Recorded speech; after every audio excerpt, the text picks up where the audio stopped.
السلام عليكم ورحمة الله وبركاته. الحمد لله الذي آوى من إلى لطفه أوى، وأشهد أن لا إله إلا الله وحده لا شريك له رفع شأن العلم والعلماء، وأشهد أن سيدنا ونبينا محمدًا عبد الله ورسوله سيد العلماء وخاتم الأنبياء وخير الأصفياء الأتقياء الأنقياء، وجعل صلى الله عليه وسلم فضل العلماء كفضل القمر على كواكب السماء، صلى الله تعالى عليه وعلى آله وصحبه بدور الاهتداء وأنجم الاقتفاء। أما بعد, কাতার আওকাফ ও ধর্ম মন্ত্রণালয়ের অন্তর্গত আবদুল্লাহ বিন জাইদ আল মাহমুদ ইসলামিক কালচারাল সেন্টারের উদ্যোগে আয়োজিত আজকের এই পবিত্র উলামা সমাবেশের মুহতারাম সভাপতি, সর্বজন শ্রদ্ধেয় ব্যক্তিত্ব হাফিজ মাওলানা ইমদাদুল্লাহ, মঞ্চে উপস্থিত রয়েছেন আজকের এই মহতী অনুষ্ঠানের সম্মানিত মুনাসসিক তথা সমন্বয়ক বিশিষ্ট দাইয়া হাফিজ মাওলানা ইউসুফ নূর। মঞ্চে রয়েছেন আজকের এই মুবারক মজলিসের শ্রদ্ধেয় আহ্বায়ক বিশিষ্ট আলিমে দ্বীন হাফিজ মাওলানা আনোয়ারুল ইসলাম। মঞ্চকে অলঙ্কৃত করেছেন আজকের প্রধান অতিথি বিশিষ্ট আলিমে দ্বীন, গবেষক ও scholar Sheikh doctor Mizanur Rahman Azhari, এবং কাতারের বিভিন্ন স্থান থেকে আগত সম্মানিত জাতির রাহবার উলামায়ে কেরাম, আইম্মাতুল মাসাজিদ ওয়াল খুতাবা ওয়াদ দুআ ওয়াল মুহাফফিযিন ওয়াল ওয়াইযিন আল মাশায়েখ আল আজিল্লা। শুরুতেই আমরা নিখিল এই বিশ্ব, নভমণ্ডল ও ভূমণ্ডল, চাঁদ সূর্য গ্রহ উপগ্রহের একচ্ছত্র মালিক আল্লাহ সুবহানাহু ওয়া তাআলার শাহী দরবারে নত শিরে শুকরিয়া আদায় করছি যে মহান মালিক আজকের এই পবিত্র মজলিসে আমাদের সবাইকে উপস্থিত হওয়ার তৌফিক এনায়েত করলেন। এজন্য আমরা কালিমাতুশ শুকর পাঠ করছি, আলহামদুলিল্লাহ। সালাত ও সালাম সেই মহামানবের উপর যিনি আমাদের নেতা, নবী, রাসূল, পথিকৃৎ ও আদর্শ, যার অসীম ত্যাগ, ভাষাতীত কুরবানি ও অফুরন্ত সাধনার ফলে আজ পর্যন্ত আমরা এই দিন পেয়েছি আল কুরআন, পেয়েছি আস সুন্নাহ। আল্লাহুম্মা সাল্লি আলা মুহাম্মদ ওয়া আলা আলি মুহাম্মদ কামা সাল্লাইতা আলা ইব্রাহিম ওয়া আলা আলি ইব্রাহিম ইন্নাকা হামিদুম মাজিদ। আল্লাহুম্মা বারিক আলা মুহাম্মদ ওয়া আলা আলি মুহাম্মদ কামা বারাকতা আলা ইব্রাহিম ওয়া আলা আলি ইব্রাহিম ইন্নাকা হামিদুম মাজিদ। শুকরিয়া জ্ঞাপন করছি যারা এই মুবারক মজলিসের সুন্দর চমৎকার এই ব্যবস্থা করে দিয়েছেন, এবং আমরা কাতারের উলামায়ে কেরামদের পক্ষ থেকে মুবারক জানাচ্ছি আজকের এই অনুষ্ঠানের সম্মানিত প্রধান অতিথি হাইয়াকাল্লাহ। প্রিয় উপস্থিতি, আপনারা দেখতে পাচ্ছেন যে আজকের মঞ্চ ও মিলনায়তনের মঞ্চগুলো অলঙ্কৃত করেছেন কাতারে বসবাসরত বিভিন্ন মাকতাবে ফিকরের উলামায়ে কেরাম। আয়োজক কমিটির পক্ষ থেকে আমাদের শ্রদ্ধাভাজন উলামায়ে কেরামকে স্বাগত জানাচ্ছি, মুবারক ও শুভেচ্ছা জ্ঞাপন করছি। আপনাদের প্রতি আমাদের শ্রদ্ধা ও নিবার অবিরাম। উপস্থিত উম্মতের সূর্য সন্তান উলামায়ে কেরাম, অকাট্য সংশয়মুক্ত, শাশ্বত জ্ঞানের আধার, অসংখ্য অলৌকিকতার চিরন্তন উৎস আল কুরআনুল করিম, তিলাওয়াতুল কুরআনুল করিমের মাধ্যমে আজকের আমাদের এই মুবারক মজলিস শুরু হবে। পবিত্র কালাম আল কুরআনুল করিম থেকে তিলাওয়াত নিয়ে আসছেন হাফিজ মোহাম্মদ নাঈম আসাদুল্লাহ। ফালিয়াতাফাদ্দাল মাশকুরা। আসসালামু আলাইকুম ওয়া রাহমাতুল্লাহি ওয়া বারাকাতুহু।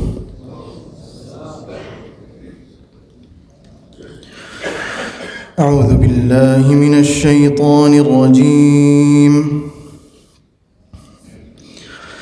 বিসমিল্লাহির রাহমানির রাহিম। ইয়া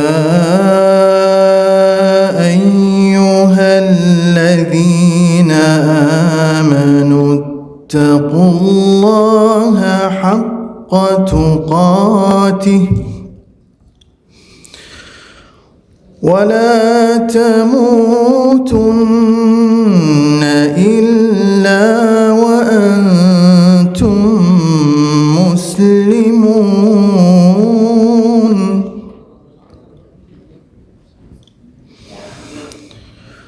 واعتصموا بحبل الله جميعا ولا تفرقوا واذكروا نعمة الله عليكم إذ كنتم أعداء فألف بين قلوبكم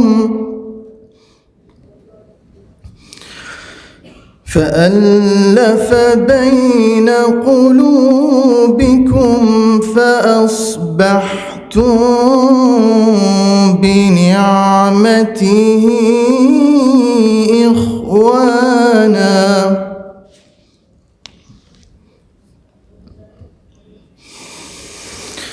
وكنتم على شفا حفرة من النار فأنقذكم منها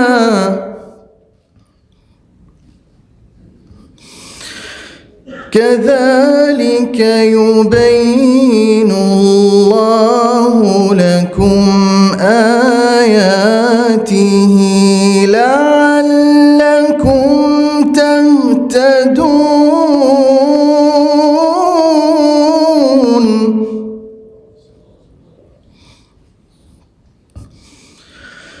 ولتكن منكم أمة يدعون إلى الخير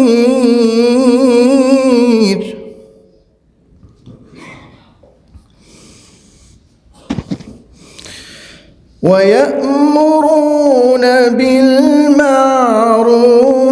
وينهون عن المنكر وأولئك هم المفلحون ولا تكونوا كالذين تفرقوا واختلفوا ولا تكونوا كالذين تفرقوا واختلفوا من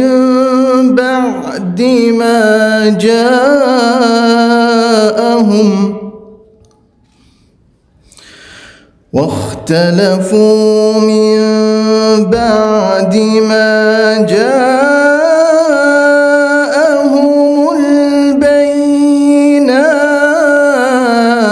البينات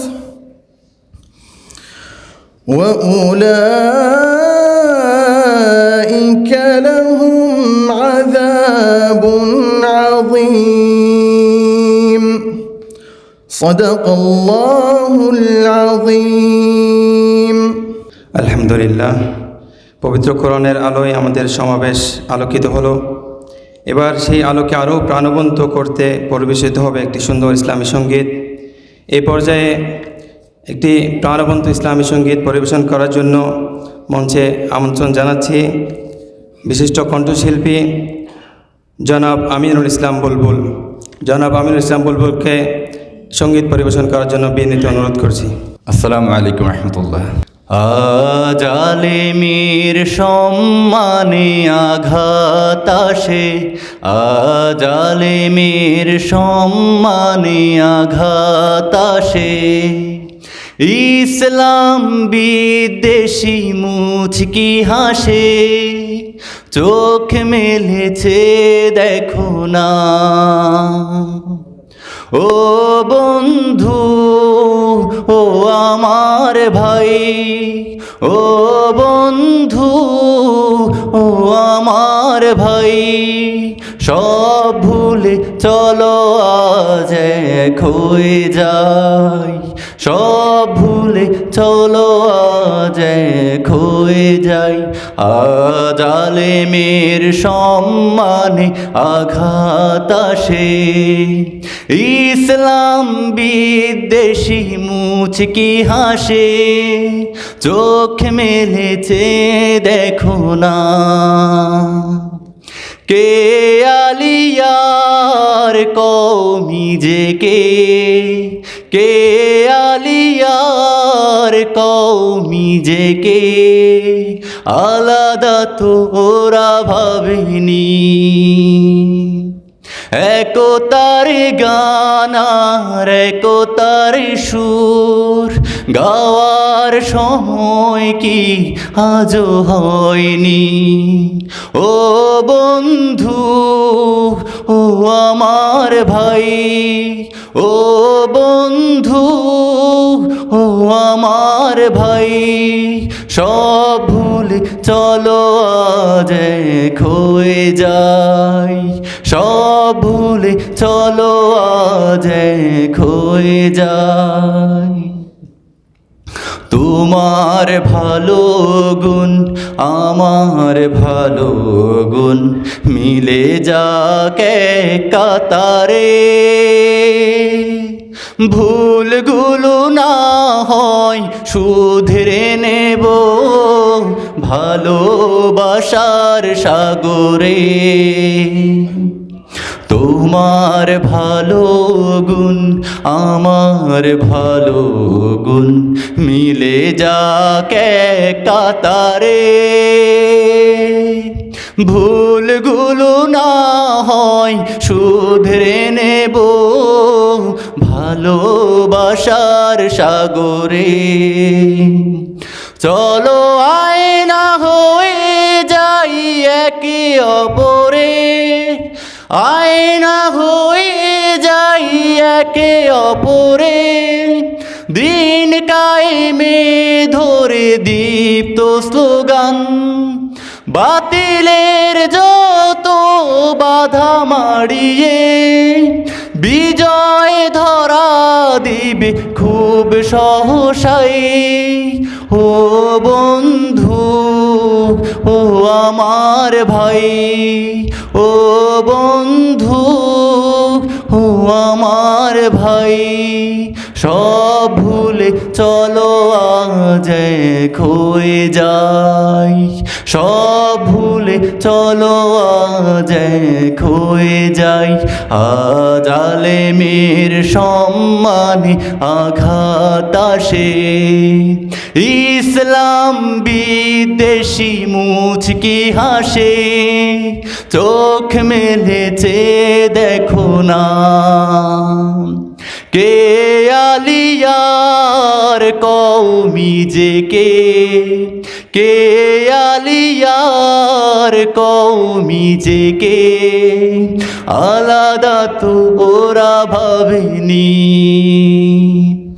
একতার গান আর একতার সুর গাওয়ার সময় কি আজও হয়নি। ও বন্ধু ও আমার ভাই, ও বন্ধু ও আমার ভাই, সব ভুলে চলো আজ এক হয়ে যাই, সব ভুলে চলো আজ এক হয়ে যাই, সব ভুলে চলো আজ এক হয়ে যাই। আলহামদুলিল্লাহ, একটি চমৎকার হৃদয় নিংড়ানো ঐক্যের গান আমরা শুনলাম। আল্লাহ তাআলা আমাদের সবাইকে কাল বুনিয়ান ইয়াশুদ্দু বা'দুহু বা'দা, সুদৃঢ় মজবুত ইস্পাত কঠিন দেয়ালের মতো এক দেহ এক প্রাণ হয়ে ঐক্যে গড়ে তোলার এবং সাফান কাআন্নাহুম বুনিয়ানুম মারসুস, সীসা ঢালা প্রাচীরের মতো দিনে মেহনত করার, কামাসালিল জাসাদিল ওয়াহিদ হয়ে পরস্পর ভালোবাসা মহব্বত সৃষ্টি করার তৌফিক দান করুন। ওয়াফাকানা আল্লাহু লিমা ইউহিব্বুহু ওয়া ইয়ারদা। সম্মানিত জাতির রাহবার উলামায়ে কেরাম, এ পর্যায়ে স্বাগত বক্তব্য রাখছেন আজকের এই মহতী সমাবেশের মুনাসসিক সমন্বয়ক বিশিষ্ট আলিমে দ্বীন হাফিজ মাওলানা ইউসুফ নূর। السلام عليكم ورحمة الله وبركاته. الحمد لله والصلاة والسلام على رسول الله وعلى آله وصحبه ومن والاه. أما بعد فأعوذ بالله من الشيطان الرجيم. بسم الله الرحمن الرحيم. عباده العلماء. وقال عليه الصلاة والسلام: العلماء ورثة الأنبياء. وقال عليه الصلاة والسلام: من لم يشكر الناس لم يشكر الله. কাতার ধর্ম মন্ত্রণালয়ের অঙ্গ প্রতিষ্ঠান শেখ আবদুল্লাহ বিন জায়েদ Al Mahmud Islamic cultural centre আয়োজিত আজকের এই মহতী ওলামা সমাবেশের সম্মানিত সভাপতি, আমাদের সকলের শ্রদ্ধেয় হাফিজ মাওলানা ইমদাদুল্লাহ হাফিজাহুল্লাহ, আজকের এই ওলামা সমাবেশের প্রধান আকর্ষণ, মধ্যমণি, বাংলাদেশের ইসলাম প্রিয় জনতার প্রাণে স্পন্দন, সময়ের সেরা ইসলামী ব্যক্তিত্ব হযরত মাওলানা মিজানুর রহমান আজহারি হাফিজাহুল্লাহ ওয়া রাআ। আজকের এই আয়োজনের অন্যতম সহযোগী, আজকের এই অনুষ্ঠানের সম্মানিত আহ্বায়ক হাফেজ মাওলানা আনোয়ারুল ইসলাম এবং কাতারের বিভিন্ন প্রবাসী ইসলামী সংগঠনের সম্মানিত দায়িত্বশীল বৃন্দ,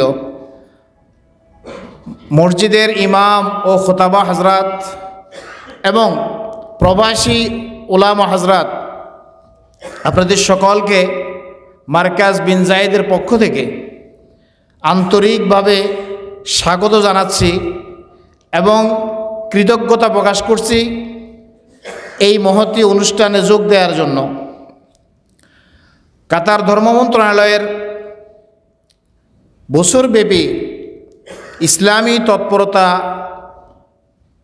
আপনাদের সকলেরই জানা আছে। বাংলাদেশ সহ বাংলা ভাষাভাষী সহ অন্যান্য ভাষাভাষী প্রবাসীদের জন্য বছরব্যাপী ইসলামী কর্মতৎপরতা চলমান। আমরা এই পবিত্র এবং পৃথিবীর গুরুত্বপূর্ণ দেশে বসবাস করছি। এই দেশ আমাদেরকে স্বাচ্ছন্দ্যে জীবিকা সংগ্রহের পাশাপাশি একটি শান্তিপূর্ণ সহ অবস্থান নিশ্চিত করে দিয়েছে। আমরা আল্লাহ রাব্বুল আলামিনের শুকরিয়া আদায় করি। কাতার সরকারের অন্যতম বৈশিষ্ট্য হচ্ছে সকল মাযহাবের সহ অবস্থান এবং ইসলামী শরিয়া ও মাসালিকের ব্যাপারে আল ওয়াসাতিয়া, মধ্যম পন্থা অবলম্বন।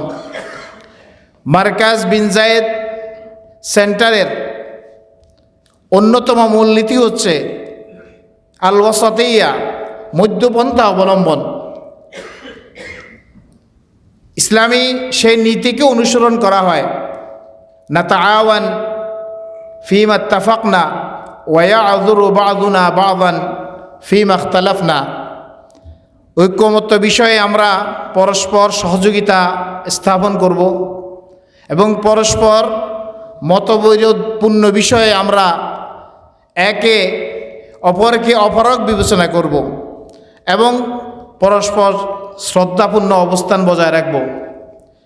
আমরা যারা এই দেশে আসি দীর্ঘদিন থেকে, আমরা অনুভব করি যে মার্কাজ বিন জায়েদ তথা কাতার ধর্ম মন্ত্রণালয় এই নীতিকে অক্ষরে অক্ষরে মেনে চলে।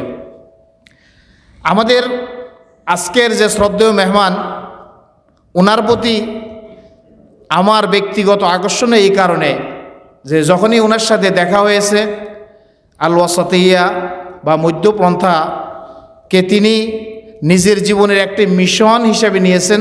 তিনি আমাকে অনেকবারই বলেছেন যে আমার একান্ত স্বপ্ন হচ্ছে কাতারে যেভাবে হজরতুল আল্লাম ইউসুফ আল কারদাবী রাহিমাহুল্লাহ মার্কাজুল ওয়াসাতিয়া প্রতিষ্ঠা করেছেন। আমার খেয়ালে এরকম একটি প্রতিষ্ঠান যদি আমি করতে পারি, আমরা আল্লাহর কাছে দোয়া করি আল্লাহ ওনার এই মুবারক স্বপ্ন পূরণ করে দিন। মুহতারাম ওলামা হযরত, আল্লাহ রাব্বুল আলামিন বলছেন যে একমাত্র আলেমরাই আল্লাহকে বেশি ভয় করেন। ওলামাদের জন্য এর চাইতে বড় সম্মান আর কিছু হতে পারে না। আজকের এই সমাবেশ আমি মনে করি নিঃসন্দেহে আল্লাহর ওয়ালি বা আল্লাহর বন্ধুদের সমাবেশ। হযরত ইমাম আবু হানিফা রাহিমাহুল্লাহ বলেন, ইল্লাম ইয়াকুনিল ফুকাহা ওয়াল উলামা আউলিয়া আল্লাহ ফিদ দুনিয়া ওয়াল আখিরাহ ফালাইসা লিল্লাহি ওয়ালি। যদি দুনিয়া এবং আখিরাতে ফুকাহা এবং ওলামা আল্লাহর ওয়ালি না হন, নিশ্চিত জেনে রাখো তাহলে আল্লাহর ওলি আর কেউ হতে পারবে না। আমরা আল্লাহর কাছে দোয়া করি তিনি যেন আমাদেরকে যেভাবে এলেম দিয়ে সম্মানিত করেছেন, তিনি যেন আপন মেহেরবানিতে আমাদেরকে তার ওয়ালি বা বন্ধু হিসাবে কবুল করে নেন। ইমাম ইবনে জাওজি রাহিমাহুল্লাহ বলেন, আকরাবুল খালকি মিনাল্লাহ আল উলামা। আলেমগণ হচ্ছেন আল্লাহর সবচেয়ে নিকটের জন, সবচেয়ে আপন মানুষ।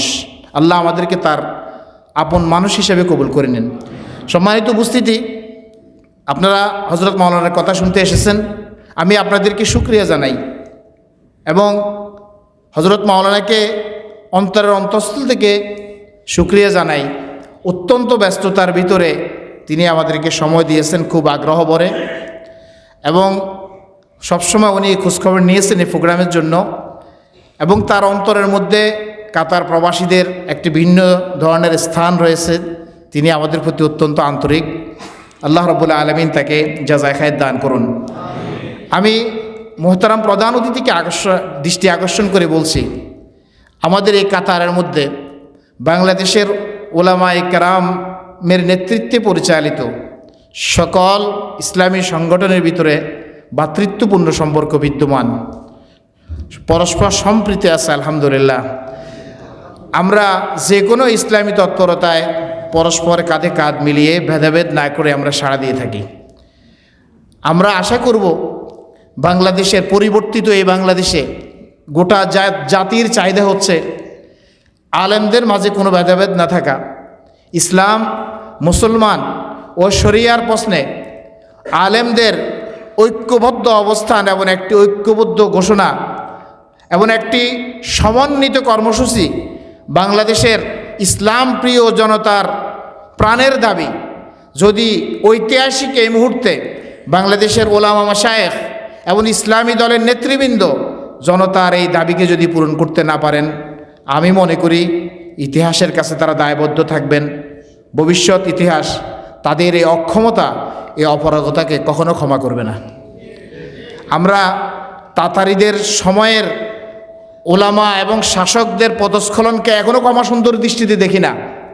আমরা আন্দালুসিয়া পতন জন্য যারা দায়ী, আন্দালুসিয়া স্পেনের পতনের জন্য ওলামায়ে কেরাম এবং ইসলামী শাসকদের পরস্পর বিরোধ ছিল সবচেয়ে দায়ী।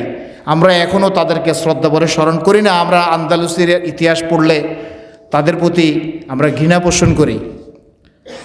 আগত ভবিষ্যৎ যাতে 2024 এবং 25-এর ওলামায়ে কেরামকে সে চোখে না দেখে, আমরা আল্লাহর কাছে দোয়া করি জাতির এই যুগ সন্ধিক্ষণে এবং জাতির এই প্রত্যাশিত মুহূর্তে বাংলাদেশের ওলামা মাশায়েখ এবং ইসলামী দলের নেতৃবৃন্দ যাতে সময়োচিত পদক্ষেপ গ্রহণ করতে পারে।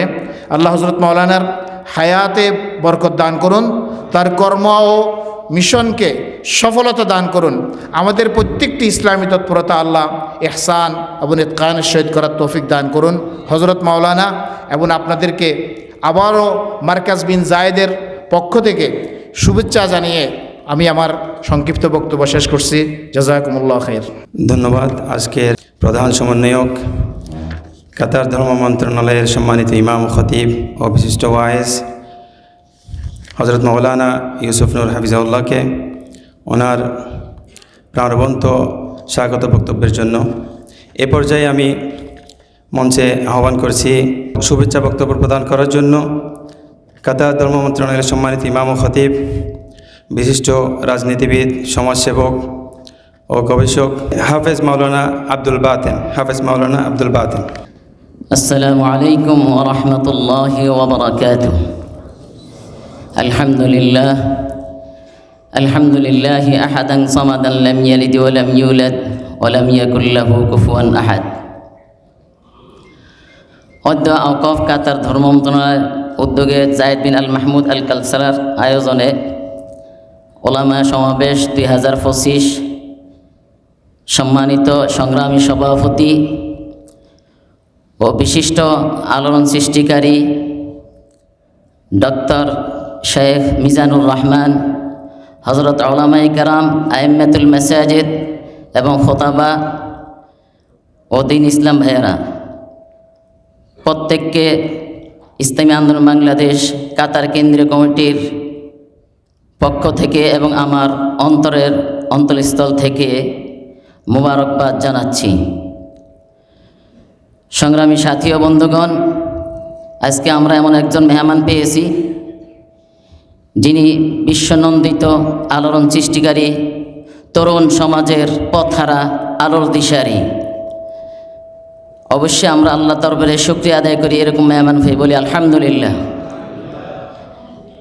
এবং যারা কষ্ট করে পরিশ্রম করে এই আয়োজন করেছেন অবশ্যই তাদেরকেও ধন্যবাদ জ্ঞাপন করছি। হযরত উলামায়ে কেরাম, আল্লাহ পাক রব্বুল আলামিন বলেন আন আকিমুদ্দিন ওয়া লা তাতাফাররাকু ফি, তোমরা দিন প্রতিষ্ঠিত করো, ওয়া লা তাতাফাররাকু ফি, সেখানে তোমরা বিচ্ছিন্ন হইও না, বিচ্ছিন্নতা করিও না। যখন বাংলার জমিনে হযরত উলামায়ে কেরাম, বিভিন্ন রাজনৈতিক দলগুলো, বিশেষ করে ইসলামিক দলগুলো যখন একত্রিত হয়েছে, তখন কতিপয় কিছু লোক রামবামের সহ্য হচ্ছে না। তারা চাচ্ছে টকশোতে বিভিন্ন জায়গায় আলোচনা করে বিভিন্ন ধরনের কিভাবে আমাদের ভিতরে পাটল ধরা যায় সেই চেষ্টা তারা করতেছে। আরও কি ডাকসুতে যখন ইসলামের বিজয় হয়েছে আলহামদুলিল্লাহ, সামনে যখন রাকসুতে জয় হবে দেখতেছে, সে নির্বাচনটা পর্যন্ত বন্ধ করে দিয়েছে। তো দেখতেছে সামনে জাতীয় নির্বাচন আসতেছে, হায় হায় মৌলবিবাদ উঠতেছে, শরিয়া আইন কায়েম করবে, এই জন্য এদেরকে থামাতে হবে। এই জন্য তারা উঠে পড়ে এমনভাবে লেগেছে যে ওলামায়ে কেরাম বা ইসলামী দলগুলা আলহামদুলিল্লাহ তুম্বা আলহামদুলিল্লাহ বাংলাদেশে যেভাবে একত্রিত হয়েছে এরকম যেন একত্রিত না থাকে সেটা ভাঙ্গনের জন্য কতবার লোভ উপটকন বিভিন্ন ধরনের প্রতারণা তারা চালিয়ে যাচ্ছে। ভাইয়েরা আমার, প্রত্যেকটা দলের গঠনতন্ত্র আছে, ঠিক আছে, নীতিমালা কর্মকৌশল আছে, থাকুক সেই জায়গায়, কিন্তু সামনে আমাদের একটি সুযোগ আসতেছে, নির্বাচন, জাতীয় নির্বাচন।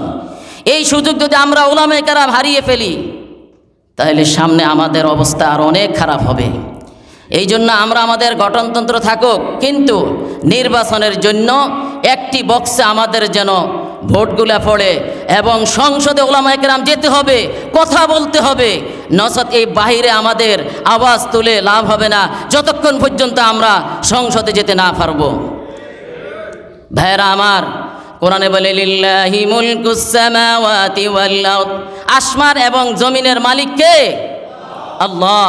তাহলে আল্লাহ কোরআনে বলেন আলা লাহুল খালকু ওয়াল আমর, সৃষ্টি যার, আইন চলবে তার। বলেন সৃষ্টি যার, আইন চলবে তার। তাহলে কেন আমরা কোরআনে পড়েছি, আমরা হাদিস পড়েছি, এখানে সমস্ত উলামায়ে কেরাম আছেন, আমরা সবাই বুঝি, কেন আমরা এখনও চুপ করে বসে আছি? যে স্থান থেকে আসি, যেভাবে পারি লেখা দিয়ে, কলম দিয়ে, ফেসবুকে যেভাবে হোক উলামায়ে কেরামের প্রতিবাদ অর্থাৎ বিরোধিতা না করে আমরা এমনভাবে লেখালেখি করি, যদি কারো কিছু ভুল ভ্রান্তি দেখি সেগুলো মোছনের জন্য, এক প্ল্যাটফর্মে আনার জন্য অবশ্যই আমরা চেষ্টা করব। আল্লাহ পাক রব্বুল আলামিন আমাদের সবাইকে ইসলাম জমিনে বিজয় করার জন্য রাষ্ট্রীয়ভাবে জাতীয় নির্বাচনে এক হয়ে আমরা রাষ্ট্রীয়ভাবে ক্ষমতা যাওয়ার জন্য আল্লাহ পাক কবুল করুন। ওয়া আখিরু দাওয়ানা আনিল হামদুলিল্লাহি রাব্বিল আলামিন। জাযাকাল্লাহু খাইরা। উম্মতের রাহবার ও জাতির বিবেক, সম্মানিত উলামায়ে কেরাম, মান যাল্লাযী মা সাআ কাত ওয়া মান লাহুল হুসনা ফাকাত। কাজ করলে ভুল হওয়াটা স্বাভাবিক, কারণ যে হাঁটে না তার হোঁচট খেতে হয় না।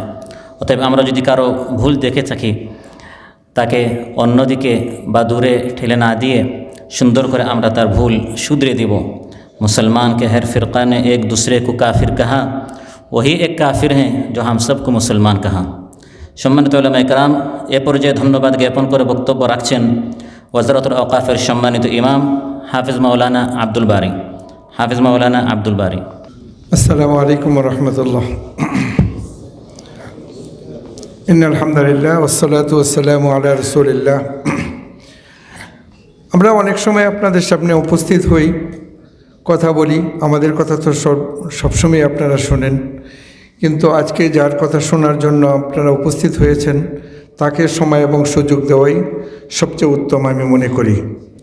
তারপরে যে আজকে আমাকে চয়েস করেছেন, আমি এবং আমার সংগঠনকে বিদায় সকলের প্রতি, বিশেষ করে আয়োজন যারা করেছেন তাদের প্রতি অবশ্যই হৃদয় উচ্ছ্বাসিত শুকরিয়া আদায় করছি। সম্মানিত সভাপতি, উপস্থিত প্রধান অতিথি, মঞ্চ উপবিষ্ট এই কাতারস্থ জীবনের, কর্মময় জীবনের সুহদ বন্ধু মাওলানা আনোয়ারুল ইসলাম সাহেব, ইউসুফ নূর ভাই এবং উপস্থিত সুধীমণ্ডলী, প্রিয় ভাইয়েরা, আমার প্রিয় ভাই আব্দুল বাতিন সাহেব যে কথাগুলো বলে গেছেন এবং ভবিষ্যতে যে বলবেন, যা বলবেন, সেগুলো আমাদের চিন্তা করা এবং আমাদের জীবনে বাস্তবায়ন করা অপরিহার্য কর্তব্য। বিদায় আমার বলতে হয়, যে চারা গাছ আমরা ছোটোকাল থেকে দেখেছি, যে গাছে পানি সিঞ্চন করেছেন,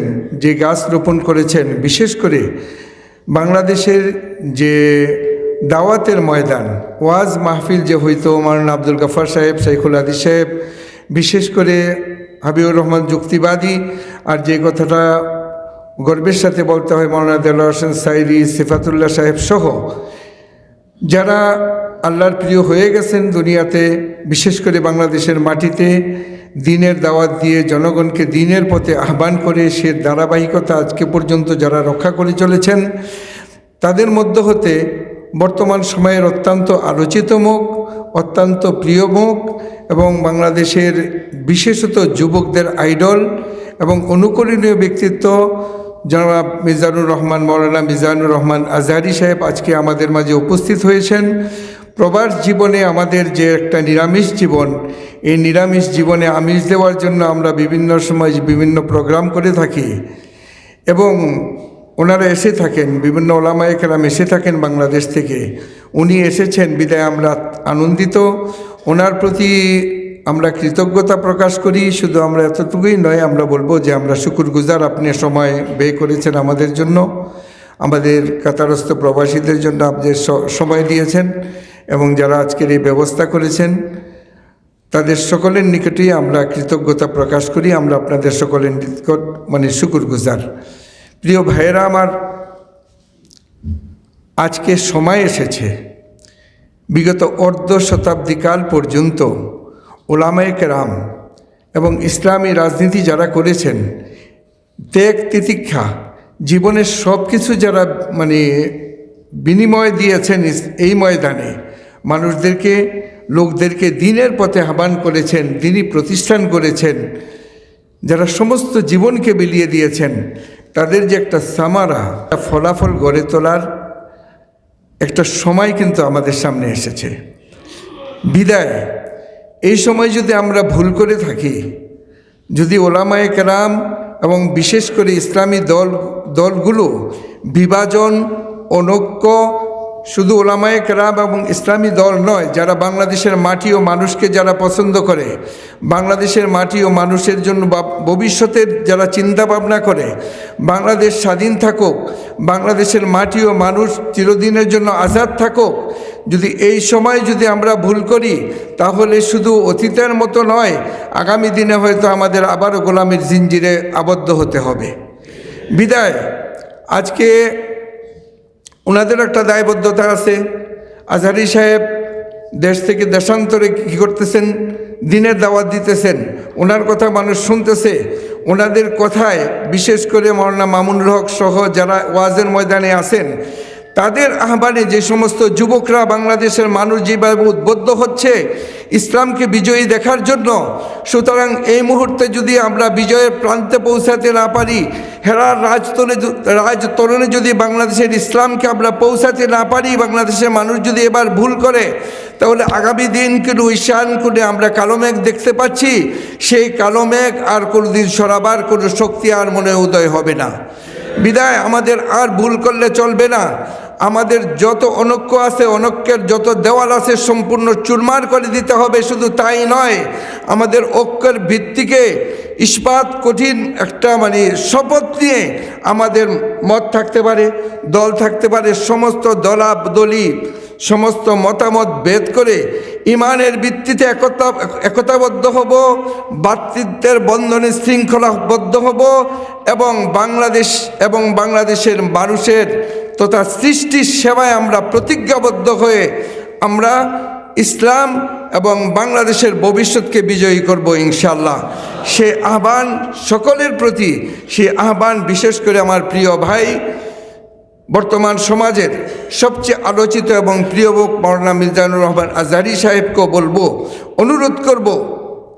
আমি অত্যন্ত খুশি হয়েছি, বলতে গেলে আনন্দে কেঁদেছি যে গত হজে সবাইকে দেখেছি একসাথে, মাওলানা মামুনুল হক, মাহফুজুল হক, মাওলানা মোস্তাকুর নবী, শেখ আহমদুল্লাহ, এমনিভাবে সমস্ত ওলামায়ে কেরাম আমরা একত্রিত হয়ে গেছে। তখন এই অবস্থাটা দেখে মনে হচ্ছে যে বাংলাদেশের যে একটা ভেদাভেদ ছিল, দূরত্ব ছিল, সেটা যেন আল্লাহ তাআলা দূর করে দিছে। আমরা মনে হয় ঐক্য, একই প্ল্যাটফর্মে আমরা মনে হচ্ছে একই পরিবারের সন্তান। বিদায় ওনার প্রতি একটা আহ্বান থাকবে, আপনি এই বিষয়টি শুধু মনে মনে লালন করেন তা নয়, সেই ঐক্যটা কিভাবে গঠিত হইতে পারে, সেই ঐক্যের ভিত্তিতে আমরা কিভাবে কাজ করতে পারি, বাংলাদেশের আগামী দিনের ভবিষ্যৎটা যেন সুন্দর হয়, সাবলীল হয়, ইসলামের হয়। এই জন্য আপনি সবচেয়ে বেশি কুরবানি যারা করতে হবে তাদের মধ্যে আপনিও একজন। ধন্যবাদ আপনাকে আপনার এই আগমনের জন্য, ধন্যবাদ আজকে আয়োজনের জন্য, ধন্যবাদ সকলের প্রতি। আসসালামু আলাইকুম। অসংখ্য ধন্যবাদ হাফেজ মাওলানা আব্দুল বারী হাফিজাহুল্লাহকে ওনার প্রাণবন্ত শুভেচ্ছা বক্তব্য প্রদানের জন্য। আজকের এই মহতী সমাবেশে আমরা একত্রিত হয়েছি আল্লাহর কালামের আলোয় নিজেদেরকে হৃদয়কে উজ্জ্বল করার জন্য। আল্লাহ সুবহানাহু ওয়া তাআলা বলেন, ফাবাশশির ইবাদিল্লাযীনা ইসতামিউনাল কওল ফায়াত্তাবিউনা আহসানাহ। সুতরাং আমরা উক্ত আয়াতের আলোকে আমরা সঠিক, সত্য এবং উত্তমটিকে গ্রহণ করব। এই পর্যায়ে আমি শুভেচ্ছা বক্তব্য প্রদান করার জন্য মঞ্চে আহ্বান করছি বিশিষ্ট ব্যবসায়ী, সমাজসেবক ও ইমাম ও খতিব জনাব মাওলানা হাফেজ আব্দুল হাসিব। জনাব মাওলানা হাফেজ আব্দুল হাসিব। বিসমিল্লাহির রহমানির রহিম। নাহমাদুহু ওয়া নুসাল্লি আলা রাসূলিহিল কারীম। আম্মা বা'দু ফাআউযু বিল্লাহি মিনাশ শাইতানির রাজীম। ইয়া আইয়ুহাল্লাযীনা আমানু ইত্তাকুল্লাহা ওয়া কুনু মা'আস সাদিকিন। সাদাকাল্লাহুল আযীম। মরকজ শেখ আব্দুল্লাহ বিন জায়েদ আল মাহমুদ কর্তৃক আয়োজিত আজকের এই উলামা সমাবেশের মুহতারাম সভাপতি, মঞ্চে উপস্থিত আজকের প্রধান অতিথি বিশিষ্ট আলেমে দ্বীন, ইসলামী চিন্তাবিদ, আন্তর্জাতিক খ্যাতিসম্পন্ন মুফাসসিরে কোরআন ডক্টর মিজানুর রহমান আজহারী হাফিজাহুল্লাহ, উপস্থিত সম্মানিত ওলামায়ে কেরাম, আইম্মা মাসাজিদ এবং সর্বস্তরের প্রিয় দিনী ভাইয়েরা আমার, শুরুতে সকলকে আন্তরিক শুভেচ্ছা এবং মোবারকবাদ জানাই। আসলে আজকে আমরা এখানে উপস্থিত হয়েছি আজহারী সাহেবের বয়ান শোনার জন্য। এইখানে কথা বলে এই গুরুত্বপূর্ণ সময় নষ্ট করা, এইটা সমীচীন মনে করি না। আমি শুধু এতটুকুই বলবো, উলামায়ে কেরামদের বেলায় বলা হয় উলামা মিলহুল উম্মাহ, যাদের কাজ হচ্ছে যে ফাসাদ সৃষ্টি হয় এই সমস্ত বিষয় থেকে জাতিকে উম্মাকে বিরত রাখা। তো আমি শুধু এতটুকুই বলবো, বর্তমান পরিস্থিতি, প্রেক্ষাপট, দেশ, প্রবাস, জাতি এবং মিল্লাতের এই বিষয়গুলো সম্পর্কে আপনারা সবাই অবগত আছেন, সজাগ আছেন। তো যেহেতু আমরা উলামায়ে কেরাম জাতির রাহবর, গোটা জাতি উলামায়ে কেরামদের দিকেই চেয়ে আছে, তো আমরা ফাসাদ সৃষ্টি হয় এমন কাজ, কথা এবং বক্তব্য থেকে নিজেকে আমরা বিরত রাখার চেষ্টা করব।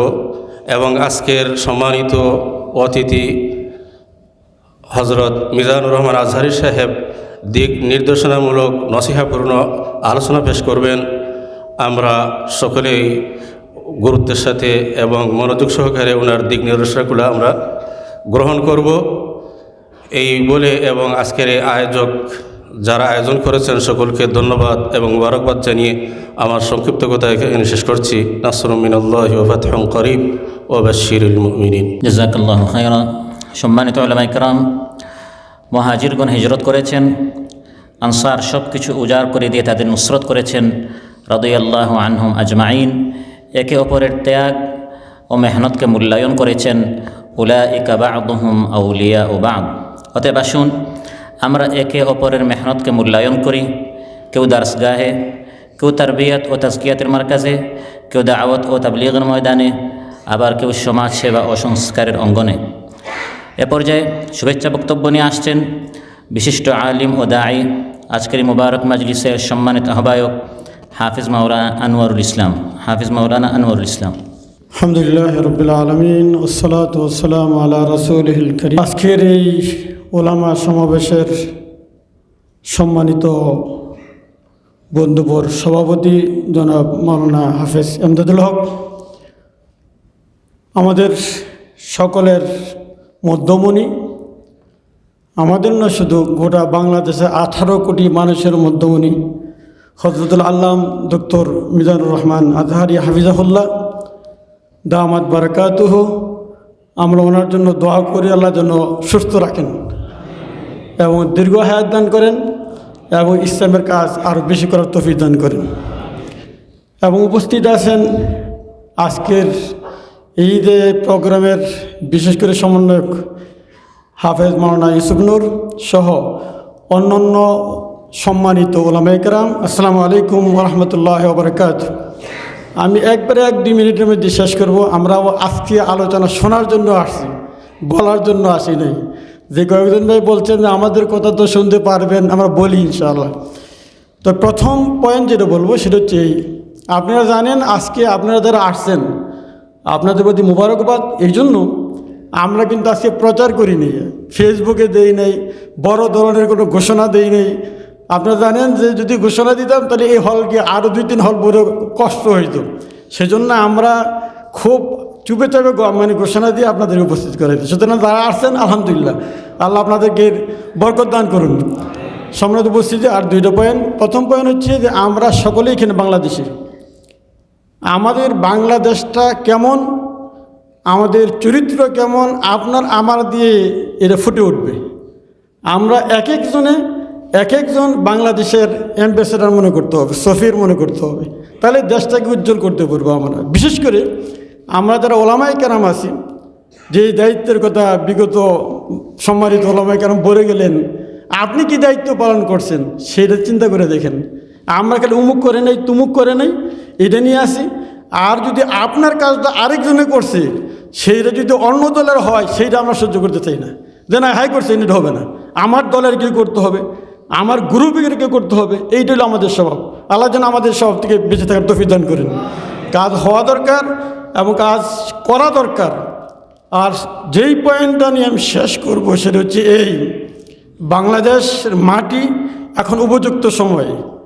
একজন কৃষক যদি উপযুক্ত সময় বীজ বপন করতে না পারে, ওই কৃষক যেমন তার উত্তম ফলের আশা করতে পারে না, ঠিক অনুরূপভাবে আজকে সামান্য ছোট ছোট একতরাফ করে যদি আমরা দূরে সরে যাই, একে অপরকে দূরে সরিয়ে দেই, এই উপযুক্ত সময় যদি কাজে লাগাতে না পারি, তাহলে আমাদের নসিব ভালো না, এতই খারাপ হবে, আফসোস করে আর আমরা কুলাতে পারবো না। আল্লাহ আমাদের সকলকে এক হওয়ার তৌফিক দান করুন। আপনি যদি মনে করেন উমুকের পাঞ্জাবি ছোট, উমুকের এইটা সেইটা, ওর সাথে বসা যাবে না, নামাজ পড়ে না, দিন নাই, ইসলাম নাই, তার সাথে আপনি এক হতে পারেন, তখন বোঝা যাবে আপনার ভিতরে কি চিন্তা, আদৌ সেই চিন্তা সুশীল চিন্তা কিনা, কোরআন হাদিসের চিন্তা কিনা আমাদের চিন্তা করা দরকার আছে। আল্লাহ আমাদের সকলকে তৌফিক দান করুক। আল্লাহ আমাদের যে সুযোগটা দিয়েছে সেই সুযোগটা যেন আমরা কাজ করতে পারি। যেই মাদ্রাসা, যেই মসজিদ, যেই ওলামায়ে কেরাম আমাদের দেশে আছে, আমরা যদি এক প্ল্যাটফর্মে আসতে পারি, ইসলামের পতাকা অবশ্যই বাংলাতে উড্ডীন হবে ইনশাআল্লাহ। আল্লাহ আমাদের সকলকে তৌফিক দান করুন।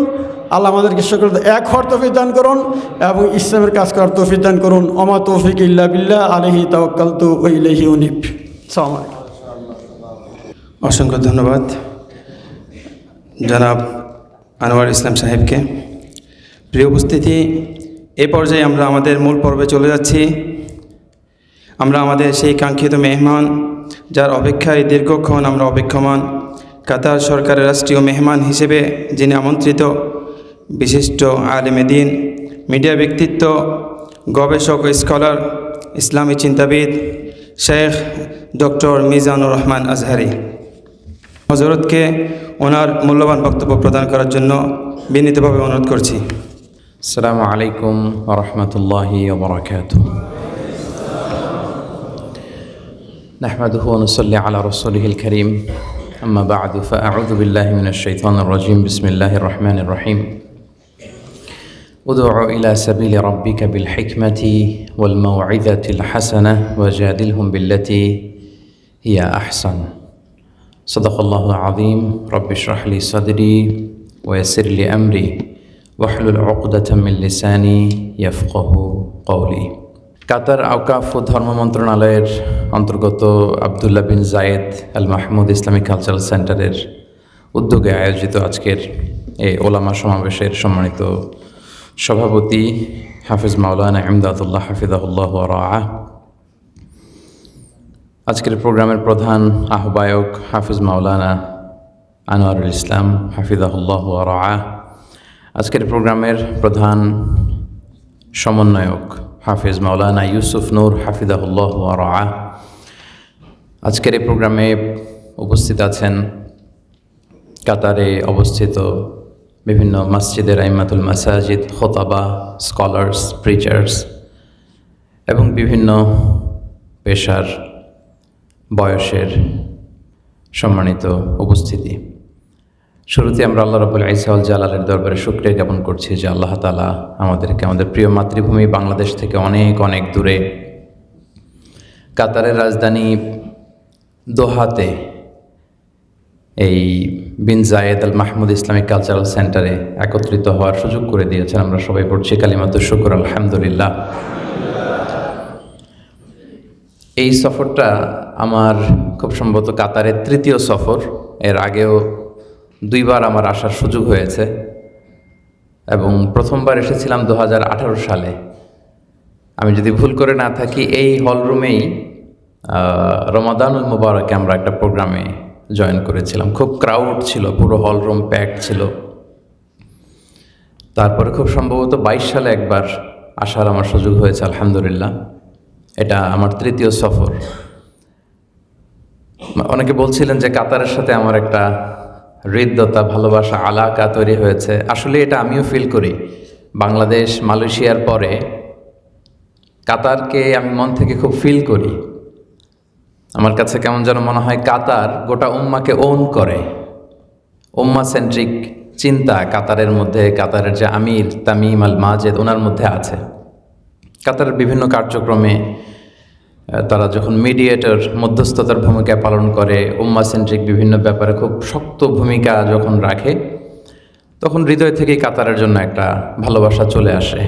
আমরা আল্লাহ তাআলার কাছে দোয়া করছি আল্লাহ তাআলা কাতারকে সব ধরনের বিপদ আপদ থেকে হেফাজত করুক। রব্বিনা ইয়াহফাজ কাতার। তো সম্মানিত সুধী, সব শেষের দিকে বক্তব্য দেওয়ার একটা সুবিধা হচ্ছে জরুরি সব কথা বলা হয়ে যায় আর কি। আমি খুব মন্ত্রমুগ্ধ হয়ে শুনছিলাম এখানে কাতারে অবস্থিত বাংলাদেশের বিভিন্ন ইসলামিক অর্গানাইজেশনের আপনারা দায়িত্বশীল যারা আছেন, প্রতিনিধি যারা আছেন, খুব চমৎকার কথা বলছিলেন। আরও কিছু সময় যদি শুনতে পারতাম এটা আমার জন্য সৌভাগ্যের কারণ হতো। খুব চমৎকার কথা আমরা শুনছিলাম, আলহামদুলিল্লাহ। এবং আমি খুবই সম্মানিত বোধ করছি যে আজকের এই প্রোগ্রামে আমাকে কিছু কথা রাখবার জন্য ইনভাইট করা হয়েছে। আমরা আলোচকদের মধ্য থেকে যেই আকাঙ্ক্ষা, প্রত্যাশা বা তাড়নার কথা আমরা দেখলাম বা শুনলাম, এতে মনে হচ্ছে যে প্রত্যেকের আকাঙ্ক্ষা বা প্রত্যাশা একই রকম। আমরা সবাই চাই একটা ঐক্যবদ্ধ বাংলাদেশ, আমরা চাই একটা সুন্দর বাংলাদেশ। গত 54 বছরে আমরা ইসলামকে বিজয়ী শক্তির আসনে দেখতে পাই নাই। প্রত্যেকের একটা আকাঙ্ক্ষা যে ইসলাম বিজয়ী শক্তির আসনে আসীন হোক, ঠিক কিনা বলেন? সবাই আমরা এটা চাই। তো বারবার এই কথাগুলো উঠেও আসছে যে এই যে চমৎকার একটা পরিবেশ আল্লাহ তাআলা আমাদেরকে করে দিয়েছেন, আমাদের কোনো কথা, আমাদের কোনো কাজে, আমাদের কোনো কমেন্টসে বা আমাদের কোনো স্টেটমেন্টে এমন কিছু যেন না আসে, উঠে না আসে যেটা আমাদের এই ঐক্য প্রচেষ্টাকে নস্যাৎ করে দিবে, এই চমৎকার সম্ভাবনাকে নস্যাৎ করে দিবে, এমনটা যেন না আসে। এটাই আমাদের জন্য সবচেয়ে বড় রিমাইন্ডার। সম্মানিত সুধী, আমি ছোট্ট একটা টপিককে সামনে রেখে আপনাদের সামনে কিছু কথা উপস্থাপনের চেষ্টা করবো ইনশাআল্লাহ বিইذনিল্লাহ। এগুলো নতুন কোনো কথা নয়, কথাগুলো আপনারা সবাই জানেন। জাস্ট রিমাইন্ডার হিসেবে এই প্রোগ্রামগুলোতে আমরা প্রবাস জীবনে, আমাদের এক সম্মানিত আলোচক বলছিলেন যে প্রবাস জীবনের সময়টা হচ্ছে নিরামিষ সময় আর কি। তো নানা উপলক্ষে আমরা যখন একত্রিত হই, একসাথে বসি, এটা অনেক আনন্দের কারণ হয় আমাদের জন্য, হৃদ্যতা, ভ্রাতৃত্বের কারণ হয়। তো যেই টপিকটা নিয়ে আমি আপনাদের সামনে কিছু কথা বলবো, নতুন কোনো কথা নয়, এগুলো আমরা জানি। ওয়াযাক্কির ফাইন্না যিকরা তানফাউল মুমিনিন। আল্লাহ তাআলা বলছেন যে নবী হে, আপনি রিমাইন্ডার দিন, উপদেশ দিন। উপদেশ, রিমাইন্ডার, এটা বিশ্বাসীদের অনেক কাজে দেয়, তাদের জীবনে অনেক কাজে লাগে। তো এই উপদেশ মালা থেকে কিছু রিমাইন্ডার হিসাবে আপনাদের সাথে সামান্য কিছু কথা শেয়ার করব। যে টপিকটার উপর কিছু কথা আজকে উপস্থাপনের চেষ্টা করব সেটা হচ্ছে মানহাজুদ দাওয়া আন-নাবাবিয়্যা। যেহেতু আপনারা এখানে দুআত হিসেবে দায়িত্ব পালন করছেন, আইম্মাতুল মাসাজিদ হিসেবে, খতিব হিসেবে দায়িত্ব পালন করছেন, সো আমার কাছে মনে হয়েছে যে আজকে স্কলার্সদের এই ফোরামে, প্রিচার্সদের এই ফোরামে এই টপিকটা হয়তো খুব রেলেভেন্ট হতে পারে, যুক্তিযুক্ত হতে পারে, খুবই প্রাসঙ্গিক হতে পারে।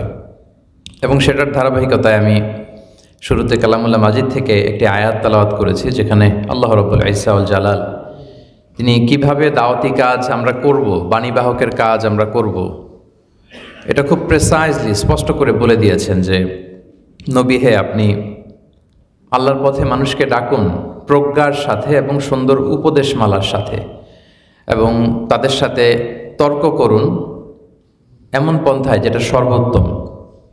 তো এই একটি আয়াতের মধ্য দিয়ে বেসিকলি মানহাজুদ দাওয়া আন-নাবাবিয়্যা বা প্রফেটিক দাওয়া মেথডোলজি কোনটা খুব স্পষ্ট হয়ে যায় যে দাওয়াতি কাজ আমরা যারা করি এটা অনেক নোবেল একটা মিশন। এই কাজ যখন আমরা করব, এখানে প্রজ্ঞা থাকতে হবে, কোথায় কি বলতে হয়, কতটুকু বলতে হয়, এগুলো খেয়াল করে আমাদেরকে প্রসিড করা উচিত। একটা মানুষের কথা বলা শিখতে লাগে, আমরা জানি যে মাত্র 2 বছর, কিন্তু কোথায় কি বলতে হবে এটা শিখতে আজীবন লেগে যায়।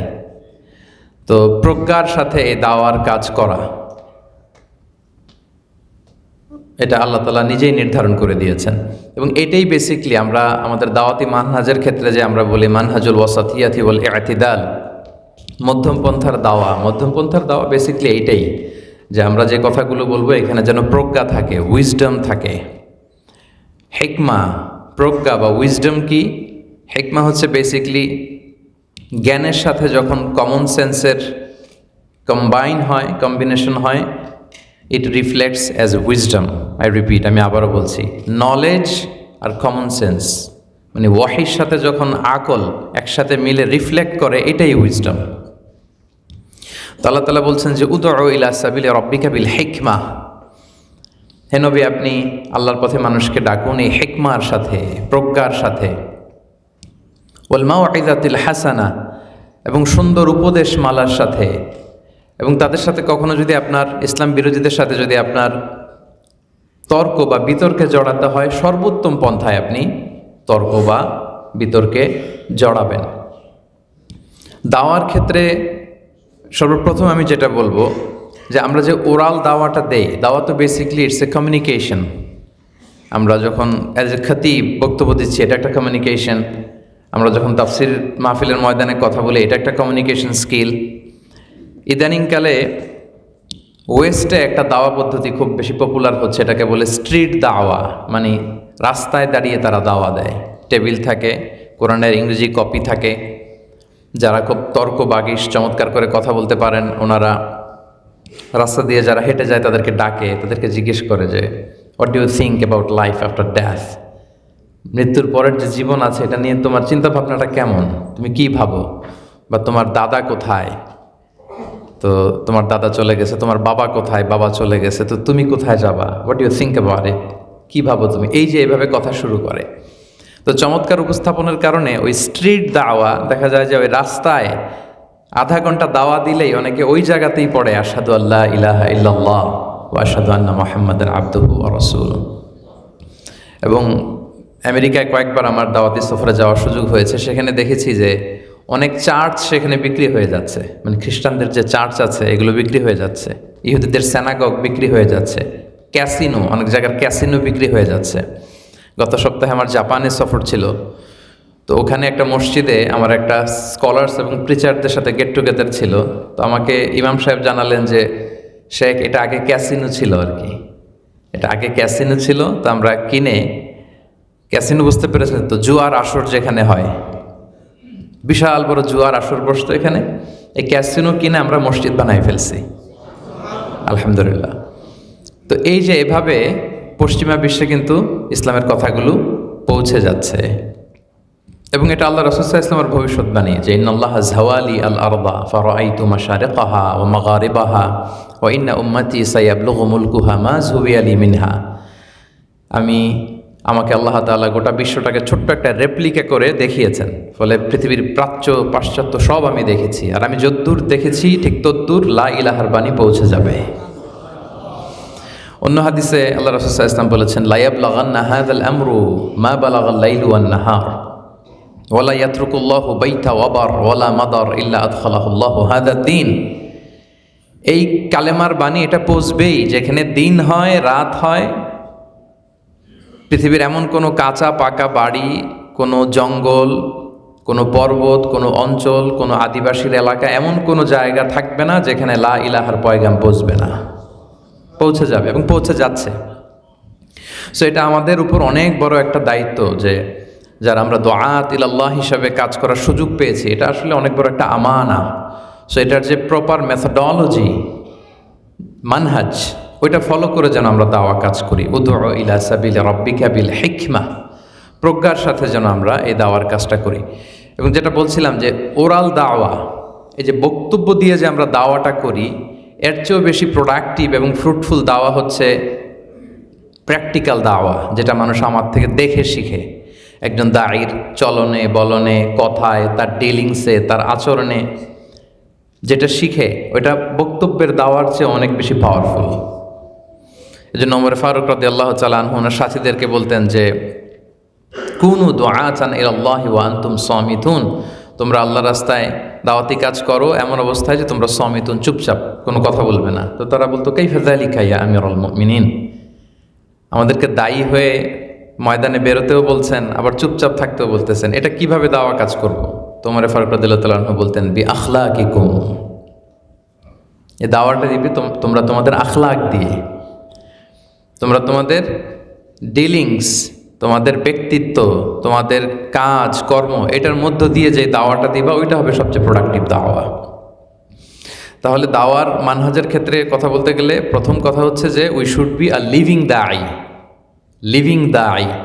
আম্মা জান আয়েশা রাদিয়াল্লাহু তাআলা আনহা বলতেন না যে কানা খুলুকুহু আল কোরআন, রাসূলুল্লাহ সাল্লাল্লাহু আলাইহি ওয়া আলিহি ওয়াসাল্লামের চরিত্র ছিল কোরআন।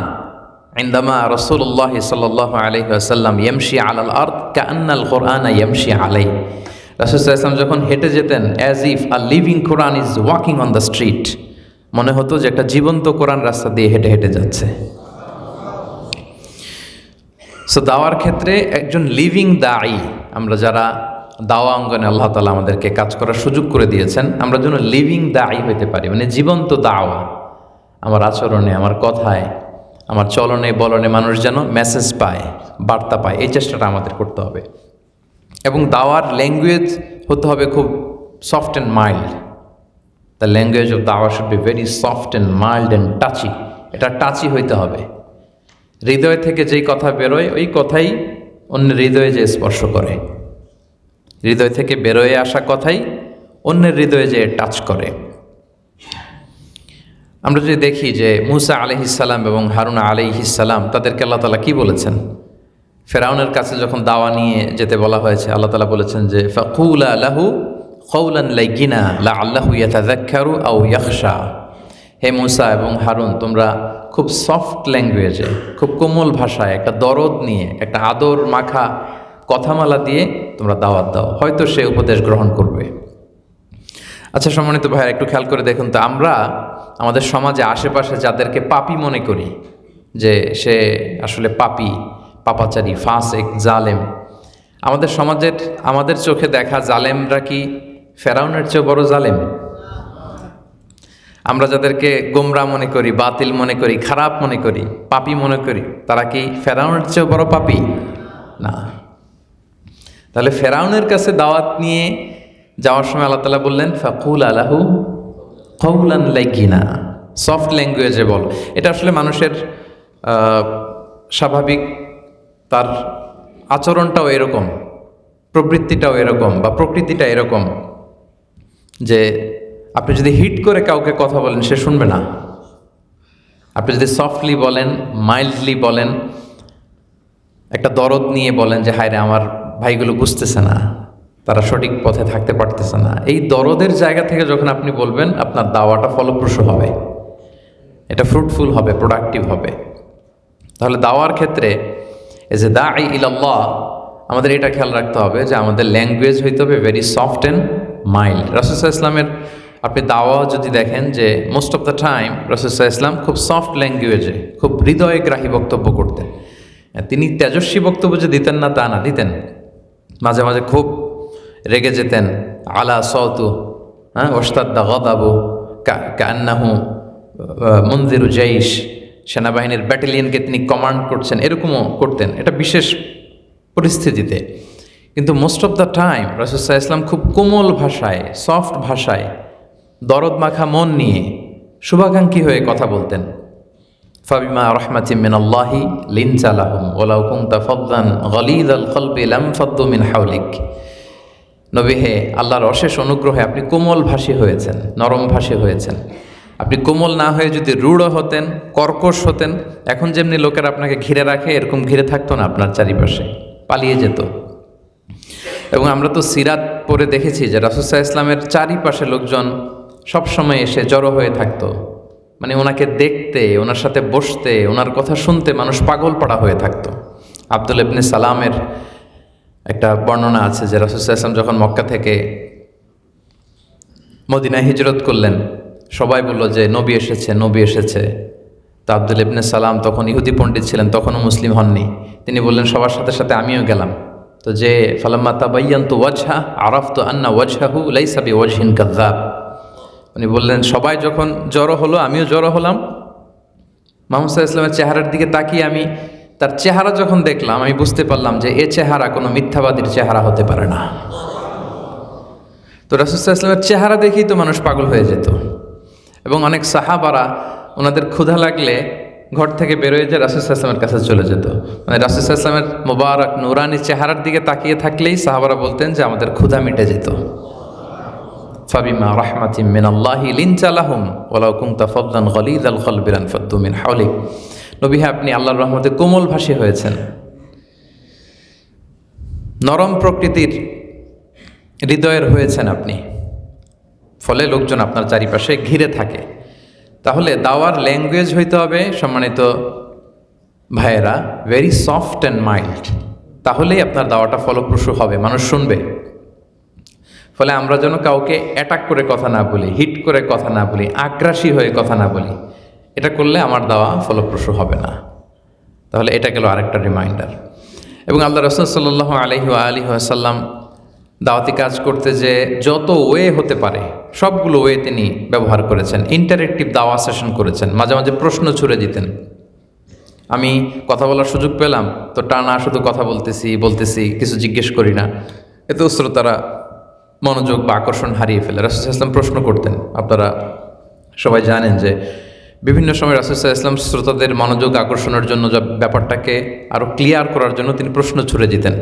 একবার আল্লাহ রাসূল সাল্লাল্লাহু আলাইহি ওয়াসাল্লাম তিনি সাহাবাদের মাঝখানে প্রশ্ন করলেন যে ইন্না মিনাশ শাজারি শাজারাতান লা ইয়াসকুতু ওয়ারাকুহা ওয়া ইন্নাহা মাসালুল মুসলিম। আপনারা জানেন যে তিনি বললেন গাছের মধ্যে একটা গাছ আছে যেই গাছের পাতা পড়ে না, কে জানো? তো কেউ বলতে পারে না। তারা ঘরের পাশে যে গাছ, ওই চিন্তাটা কারো ছিল না। সবার চিন্তায় ছিল যে মরুভূমির অচিন এলাকায় ক্যাকটাস জাতীয়, গুলমলতা জাতীয় এরকম কি গাছ আমরা দেখেছি সফরের মাঝখানে, ওই সিরিয়াতে, ওই ইয়ামানে, ওইটা ভাবতেছিল। কিন্তু মদিনার চারিপাশে যে খেজুর গাছে ভরা, ওই দিকে ওনাদের যে এত সহজ প্রশ্ন কি রাসূল সাল্লাল্লাহু আলাইহি ওয়াসাল্লাম করবে? উত্তর যদি খেজুর গাছ হয়, এই প্রশ্ন তো রাসূল সাল্লাল্লাহু আলাইহি ওয়াসাল্লাম করার কথা না। এই চিন্তা থেকে সবাই এই গাছ ওই গাছ ভাবতে ভাবতে কেউ আর উত্তর করতে পারে না। তো রাসূল সাল্লাল্লাহু আলাইহি ওয়াসাল্লাম পরে নিজেই বলে দিলেন যে আন্নাহা আন্নাখলা, এটা হচ্ছে খেজুর গাছ। তখন সাহাবারা মিলালো, তাই তো, এর তো পাতা ঝরে না। তো আব্দুল্লাহ ইবনে ওমর রাদিয়াল্লাহু তাআলা আনহু পরবর্তীতে ওনার আব্বাকে, ওমর রাদিয়াল্লাহু তাআলা আনহুকে বললেন যে আব্বা, রাসূল সাল্লাল্লাহু আলাইহি ওয়াসাল্লাম যখন প্রশ্ন করেছিলেন সাথে সাথেই আমার মাথায় আসছে যে এটা খেজুর গাছ। তো ওমর ফারুক রাদিয়াল্লাহু তাআলা আনহু বললেন, তো তুমি বললা না কেন?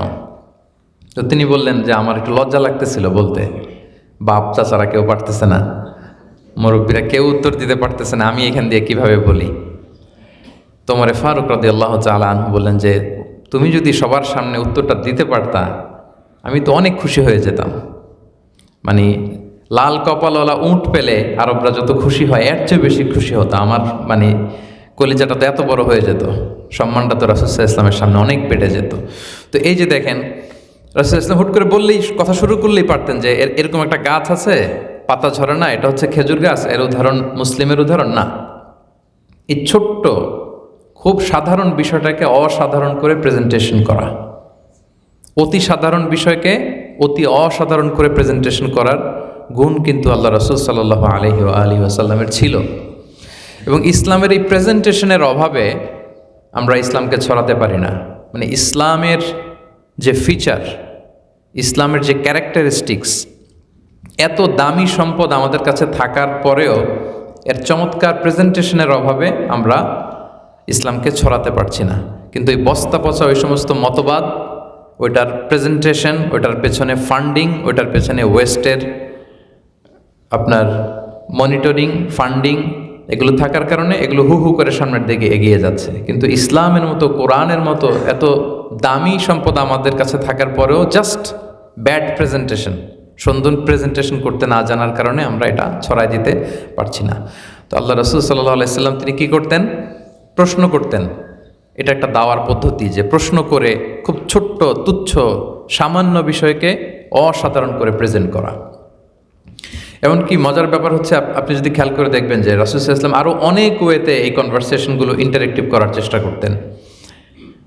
ভিজুয়াল এক্সপ্লেনেশনের মাধ্যমে রাসূল সাল্লাল্লাহু আলাইহি ওয়াসাল্লাম অনেক সময় কথাগুলো বোঝাতে চাইতেন, যেটা মুখে বললেও পারতেন, কিন্তু মুখে না বলে মাঝে মাঝে ভিজুয়াল এক্সপ্লেনেশন। আমরা অনেক সময় করি না যে পাওয়ার পয়েন্ট স্লাইডস থাকে, একটার পর একটা স্লাইডস আমরা নিতে থাকি, লোকজন ওদিকে তাকায়, বোঝাতে আমাদের সুবিধা হয়, এরকম হয় না? দেখেছেন না আপনারা? তো তখন তো আর পাওয়ার পয়েন্টের স্লাইডস ছিল না।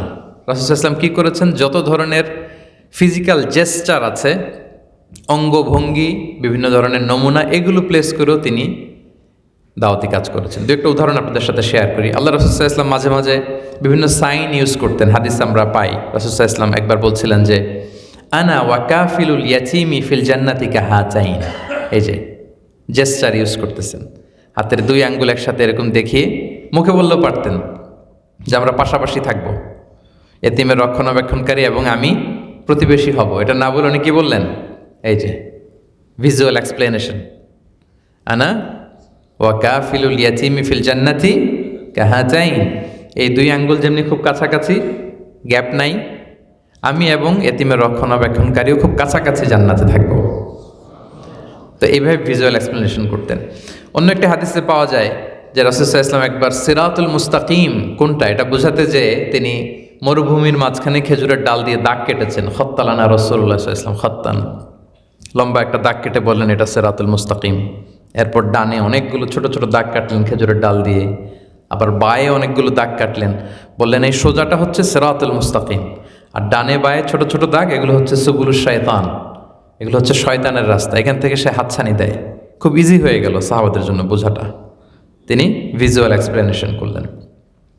এবং আমরা বিশ্বাসীরা যে ভাই ভাই এটা বোঝাতে যে আল্লাহ রাসূল সাল্লাল্লাহু আলাইহি ওয়া আলিহি ওয়াসাল্লাম একবার বলছিলেন যে আল মুমিনু লিল মুমিনি কাল বুনিয়ান, বিশ্বাসীরা একে অপরের সাথে যে ভ্রাতৃত্বের বন্ধন, এই বন্ধনটা কেমন বোঝাতে যে তিনি ম্যাটাফরিক্যালি বলছিলেন কাল বুনিয়ান, এটা একটা প্রাচীরের মতো মজবুত সীসা ঢালা প্রাচীরের মতো।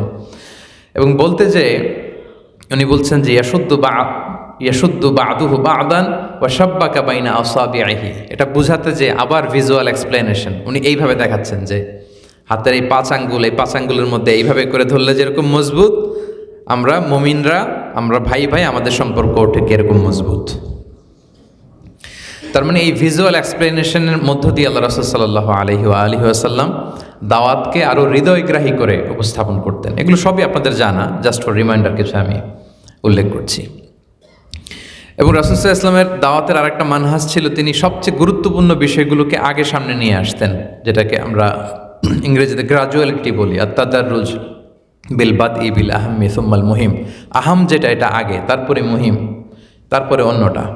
আমরা অনেক সময় এই সিকোয়েন্সগুলো মেনটেন করতে ভুল করে ফেলি। হঠাৎ কেউ দিনে আসছে, দিনে ফিরেছে, এর কাছে মাযহাব, এই আকিদা, এই শিয়া, এই সুন্নি, এইটা সেটা বলে এমন কঠিন করে তার কাছে উপস্থাপন করি, এত ভয় পেয়ে যায় যে সর্বনাশ, কোথায় আসলাম, সে ভয় পেয়ে যায়। তো আমরা যেন মানুষকে ভয় না দেখাই, বরং খুব সহজ করে যেন দিনটাকে আমরা উপস্থাপন করি।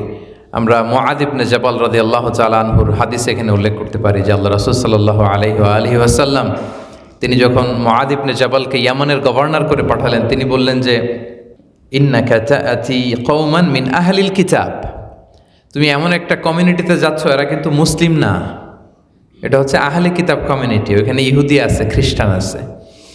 সো প্রথমে তুমি যে দাওয়াত দিবা শাহাদাতু আন লা ইলাহা ইল্লাল্লাহ ওয়া আন্না মুহাম্মাদুর রাসূলুল্লাহ, যে আল্লাহ ছাড়া ইলাহ নাই, মুহাম্মদ সাল্লাল্লাহু আলাইহি ওয়াসাল্লাম আল্লাহর রাসূল। ফা ইনহুম আতাউ লিযালিক, তারা যদি এটা মেনে নেয় তারপরে যাবা 5 ওয়াক্ত নামাজের কথায়। এরপর ফা ইনহুম আতাউ লিযালিক, এটাও যদি তারা মেনে নেয় তারপরে যাবা যাকাতের কথায়, তারপরে যাবা সিয়ামের কথা। দেখেন এই যে গ্রাজুয়ালিটি, ধীরে ধীরে ধাপে ধাপে ইসলামকে সহজ করে উপস্থাপন করা। সো আমরা দাওয়াতি কাজ যারা করি, নতুন যারা দিনে ফিরেছে, এতদিন বেনামাজি ছিল, ইসলাম মানে নাই, বোঝে নাই, নতুন করে তার রিয়েলাইজেশন এসেছে, উপলব্ধি আসছে যে ভুল করে ফেলেছি, ইসলাম মানা উচিত, অনুশীলন করা উচিত, প্র্যাকটিসিং হওয়া উচিত। তাদের মাঝে যখন আমরা দাওয়া কাজ করব, এই গ্রাজুয়ালিটি আর তাদাররুজ এইটা ফলো করতে হবে। আমরা একসাথে হুট করে অনেক জটিল জটিল জিনিস যেন একসাথে উপস্থাপন না করি। এবং আল্লাহ রাসূল সাল্লাল্লাহু আলাইহি ওয়া আলিহি ওয়াসাল্লামের দাওয়াতি মানহাজের ক্ষেত্রে আমরা দেখি যে উনি মাঝে মাঝে খুব আবেগ ঘনভাবে দাওয়াকে উপস্থাপন করতেন, মানে ইমোশনাল ইন্টেলিজেন্সকে ইউজ করতেন, আবেগ অনুভূতিকে নাড়িয়ে দিয়ে মানুষকে শুদ্ধ রাস্তায় নিয়ে আসা বা আত্মশুদ্ধির পথে নিয়ে আসা। আমরা অনেক সময় দাওয়াতে কাজ করি, ইটস কাইন্ড অফ রোবোটিক দাওয়া। আমি আমার বিভিন্ন দোয়ার আলোচনাতেও বলি যে আমাদের অনেকের দোয়া হচ্ছে রোবোটিক দোয়া, মানে এই দোয়ার মধ্যে কোনো প্রাণ নাই, এর মধ্যে কোনো ইমোশন নাই, এর মধ্যে কোনো আবেগ নাই, এর ভেতরে কোনো দরদ নাই, এর মধ্যে এরকম কোনো আকুতি নাই। কিন্তু রাসূল সাল্লাল্লাহু আলাইহি ওয়াসাল্লাম যখন দাওয়াতে কাজ করতেন, ইমোশনালি যাকে দাওয়াত দিচ্ছেন, ইমোশনালি তাকে এমনভাবে কাবু করতেন, নিয়ন্ত্রণ করতেন যে সে বাধ্য হতো আত্মশুদ্ধির রাস্তায় চলে আসতে। আমরা যদি সেই বিখ্যাত হাদিসের কথাটা উল্লেখ করি যে এক যুবক আল্লাহ রাসূল সাল্লাল্লাহু আলাইহি ওয়াসাল্লাম এসে তিনি বললেন যে ইয়া রাসূলুল্লাহ ইযান লি বিজিনা, হে আল্লাহ রাসূল আপনি আমাকে জিনার অনুমতি দিন। তো সাহাবারা শুনে রেগে গেলেন। ফা আকবালাল কওমু আলাইহি ফাজাজারুহু ওয়া ক্বালু মাহ মাহ, এই তুমি কি বলো, ইন্না লিল্লাহ। লজ্জাশরমের মাথা খেয়ে রাসূল সাল্লাল্লাহু আলাইহি ওয়াসাল্লামের সামনে এই কথা। আল্লাহ বলেছেন ওয়ালা তাকরাবুজ জিনা, তোমরা জিনার কাছেও যেও না, আর তুমি এসে বলতেছো ইয়া রাসূলুল্লাহ ইযান লি বিজিনা, আল্লাহ রাসূল আপনি জিনার অনুমতি দিন, এ কেমন কথা। তো তারা যখন ধমকাতে গেল, আল্লাহ রাসূল সাল্লাল্লাহু আলাইহি ওয়াসাল্লাম বললেন, আসতে দাও, আমার কাছে আসতে দাও। তো দেখেন কিভাবে ডিল করতেছেন। এখানে চাইলে রাসূল সাল্লাল্লাহু আলাইহি ওয়াসাল্লাম ওদের মতো ধমক দিতে পারতেন, এই বেয়াদব, কার সামনে কি আবদার করতে হয়, লজ্জাশরমের মাথা খাইছো নাকি, বলা যেত তো, এভাবেও তো শাসন করা যায়, কি বলেন? কিন্তু আল্লাহ রাসূল সাল্লাল্লাহু আলাইহি ওয়াসাল্লাম এটা করলেন না। যুবককে ডাকলেন, ডেকে বললেন, আতুহিব্বুহু লি উম্মিক, আচ্ছা তুমি যেটা চাইলা তোমার মায়ের সাথে কেউ এই কাজটা করুক, এটা কি তোমার ভাল লাগবে? সে বলে, লা ইয়া রাসূলুল্লাহ, কেউই এটা পছন্দ করবে না, আমার মায়ের সাথে এটা কিভাবে সম্ভব? তো তাহলে আতুহিব্বুহু লিবনাতিক, তোমার মেয়ের সাথে কেউ এই কাজটা করুক, তোমার ভাল লাগবে? না ইয়া রাসূলুল্লাহ। তাহলে তোমার বোনের সাথে, তোমার খালার সাথে, একটা একটা করে যখন তাকে জিজ্ঞেস করতেছে, সে তো লজ্জায় কাচুমাচু হয়ে বলে, লা ইয়া রাসূলুল্লাহ, না, কখনোই না। কোনো মানুষই চাইবে না তার মায়ের সাথে, তার বোনের সাথে, তার কন্যার সাথে, তার খালার সাথে এই কাজ কেউ করুক। তখন আল্লাহ রাসূল সাল্লাল্লাহু আলাইহি ওয়াসাল্লাম বললেন যে, তুমি যেই কাজটা করতে চাইলা, যেই নারীর সাথে করতে চাও, সে তো কারো না কারো মা, সে তো কারো না কারো বোন, কারো না কারো মেয়ে, কারো না কারো খালা, তুমি কি করে এটা করতে চাইলা? যুবক এত লজ্জিত হলো, এত লজ্জা পেল, সে মাথা নিচু করে রাসূল সাল্লাল্লাহু আলাইহি ওয়াসাল্লামের কাছে লজ্জায় কাচুমাচু করতেছে। তো রাসূল সাল্লাল্লাহু আলাইহি ওয়াসাল্লাম তখন ভালোবেসে পিঠে একটা আলতো চাপড় দিয়ে তিনি দোয়া করে দিলেন। তিনি বললেন, আল্লাহুম্মা গফির যামবাহ ওয়া তাহহির কলবা ওয়া হাসসিন ফারজা, হে আল্লাহ তুমি তার পাপ মোচন করো, আল্লাহ তুমি তার অন্তর পরিশুদ্ধ করো, আল্লাহ তুমি তার চরিত্রকে নিষ্কলুষ করে দাও। এবং এই হাদিসের যিনি রাবি, তিনি বর্ণনা করছেন যে, ফালাম ইয়াকুন বা'দা যালিকাল ফাতা ইয়ালতাফিতু ইলা শাই, উনি বলতেছেন যে এরপরে কোনো দিন এই যুবককে ডানে বায়ে কোনো বেগানা নারীর দিকে আমরা নজর করে তাকাতে দেখি নাই। আসছিল জিনার অনুমতি নিতে, আসছিল কি নিতে? ইয়া রাসূলুল্লাহ ইযান লি বিজিনা। আর রাবি বলতেছে যে এরপর থেকে ফালাম ইয়াকুন বা'দা যালিকাল ফাতা ইয়ালতাফিতু ইলা শাই, রাস্তায় চলতে কখনো ডানে বায়ে আর তাকায় নাই। আল্লাহু আকবার। তাহলে এই যে ইমোশনাল ইন্টেলিজেন্স, আমরা চাইলেই, আমরা একটু খেয়াল করলেই, আমরা আমাদের ইন্টেলেক্ট একটু খাটালেই ট্যাক্টফুলি কিন্তু এই দাওয়াতি কাজগুলো করতে পারি। আমাদের তরুণদেরকে ডিল করা এখন অনেক কঠিন। আমরা বিভিন্ন সেমিনারে, দাওয়া প্রোগ্রামে এমন এমন প্রশ্নের সম্মুখীন হই যেগুলো আগে আমরা হইনি। তরুণদের কথা তো বাদ, আমার ছোট্ট ছোট্ট মেয়ে, ওদের মাথায় এমন এমন প্রশ্ন, আমার জীবনে এরকম প্রশ্ন আমি শুনি নাই। তো এগুলো তো আমাদের ডিল করতে হবে, কি বলেন? তাদের ওইভাবে তো রেসপন্স করতে হবে, ওইভাবে তো তাদের সামনে ইসলামটাকে উত্তরগুলো হাজির করতে হবে, ফলেই না তারা ইসলামকে বুঝবে, ওন করবে, সেটা অনুশীলন করবে। তাহলে এটা আমাদের খেয়াল রাখতে হবে। দাওয়ার আরেকটা গুরুত্বপূর্ণ বৈশিষ্ট্য হচ্ছে যে দাওয়া should B full of love. আপনি যদি দাওয়ার কথা বলেন, এখানে ভালোবাসা থাকতে হবে, ভালোবাসা ছাড়া দাওয়া হয় না।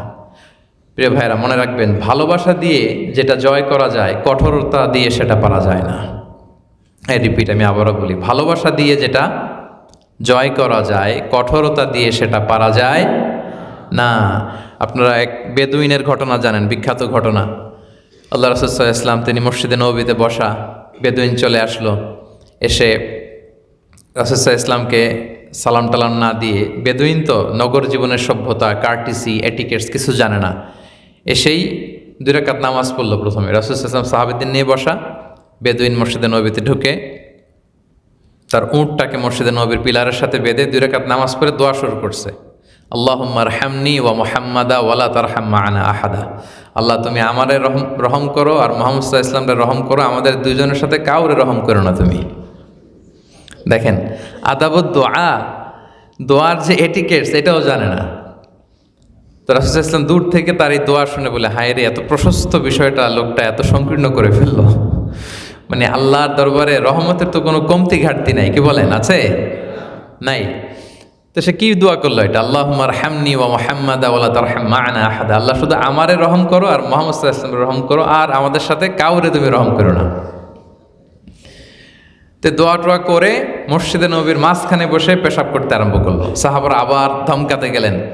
রাসূল সাল্লাল্লাহু আলাইহি ওয়াসাল্লাম বললেন, দাউহু ওয়া হারিকু আলা বাউলিহি সাজালা মিম্মা, এই রাখো রাখো, প্রস্রাব করার মাঝখানে কখনো কাউকে ডিস্টার্ব করতে হয় না, আর কাজ সারতে দাও। কাজ সারা হলো, বললেন ওখানে পানি ঢেলে দাও, বালুর মসজিদ, বালুর ফ্লোর, পানি ঢেলে দেওয়া হলো।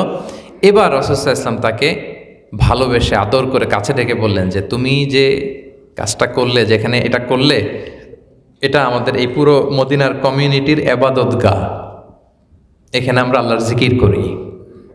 এখানে আমরা আল্লাহর কিতাবের তেলাওয়াত করি, এখানে আমরা ইবাদত করি, এই জায়গায় কি তোমার এই কাজটা করা ঠিক হয়েছে? বেদুইন লজ্জিত হয়ে গেল, আল্লাহ রাসূল সাল্লাল্লাহু আলাইহি ওয়াসাল্লামের কাছে ক্ষমা চাইল। তাহলে দেখেন, রাসূল সাল্লাল্লাহু আলাইহি ওয়াসাল্লাম পারতেন এখানে রাগারাগি করতে, কিন্তু তিনি ভালোবাসা দিয়ে বেদুইনের হৃদয় জয় করেছেন। আল্লাহু আকবার। আপনারা সুমামা ইবনে উসাল রাদিয়াল্লাহু তাআলা আনহুর ঘটনা জানেন না? বিখ্যাত ঘটনা। রাসূল সাল্লাল্লাহু আলাইহি ওয়াসাল্লামকে খুন করতে আসছিল। ইয়ামামার অধিপতি ছিল সে, গমের ডিলার ছিল, গমের বিজনেস করত।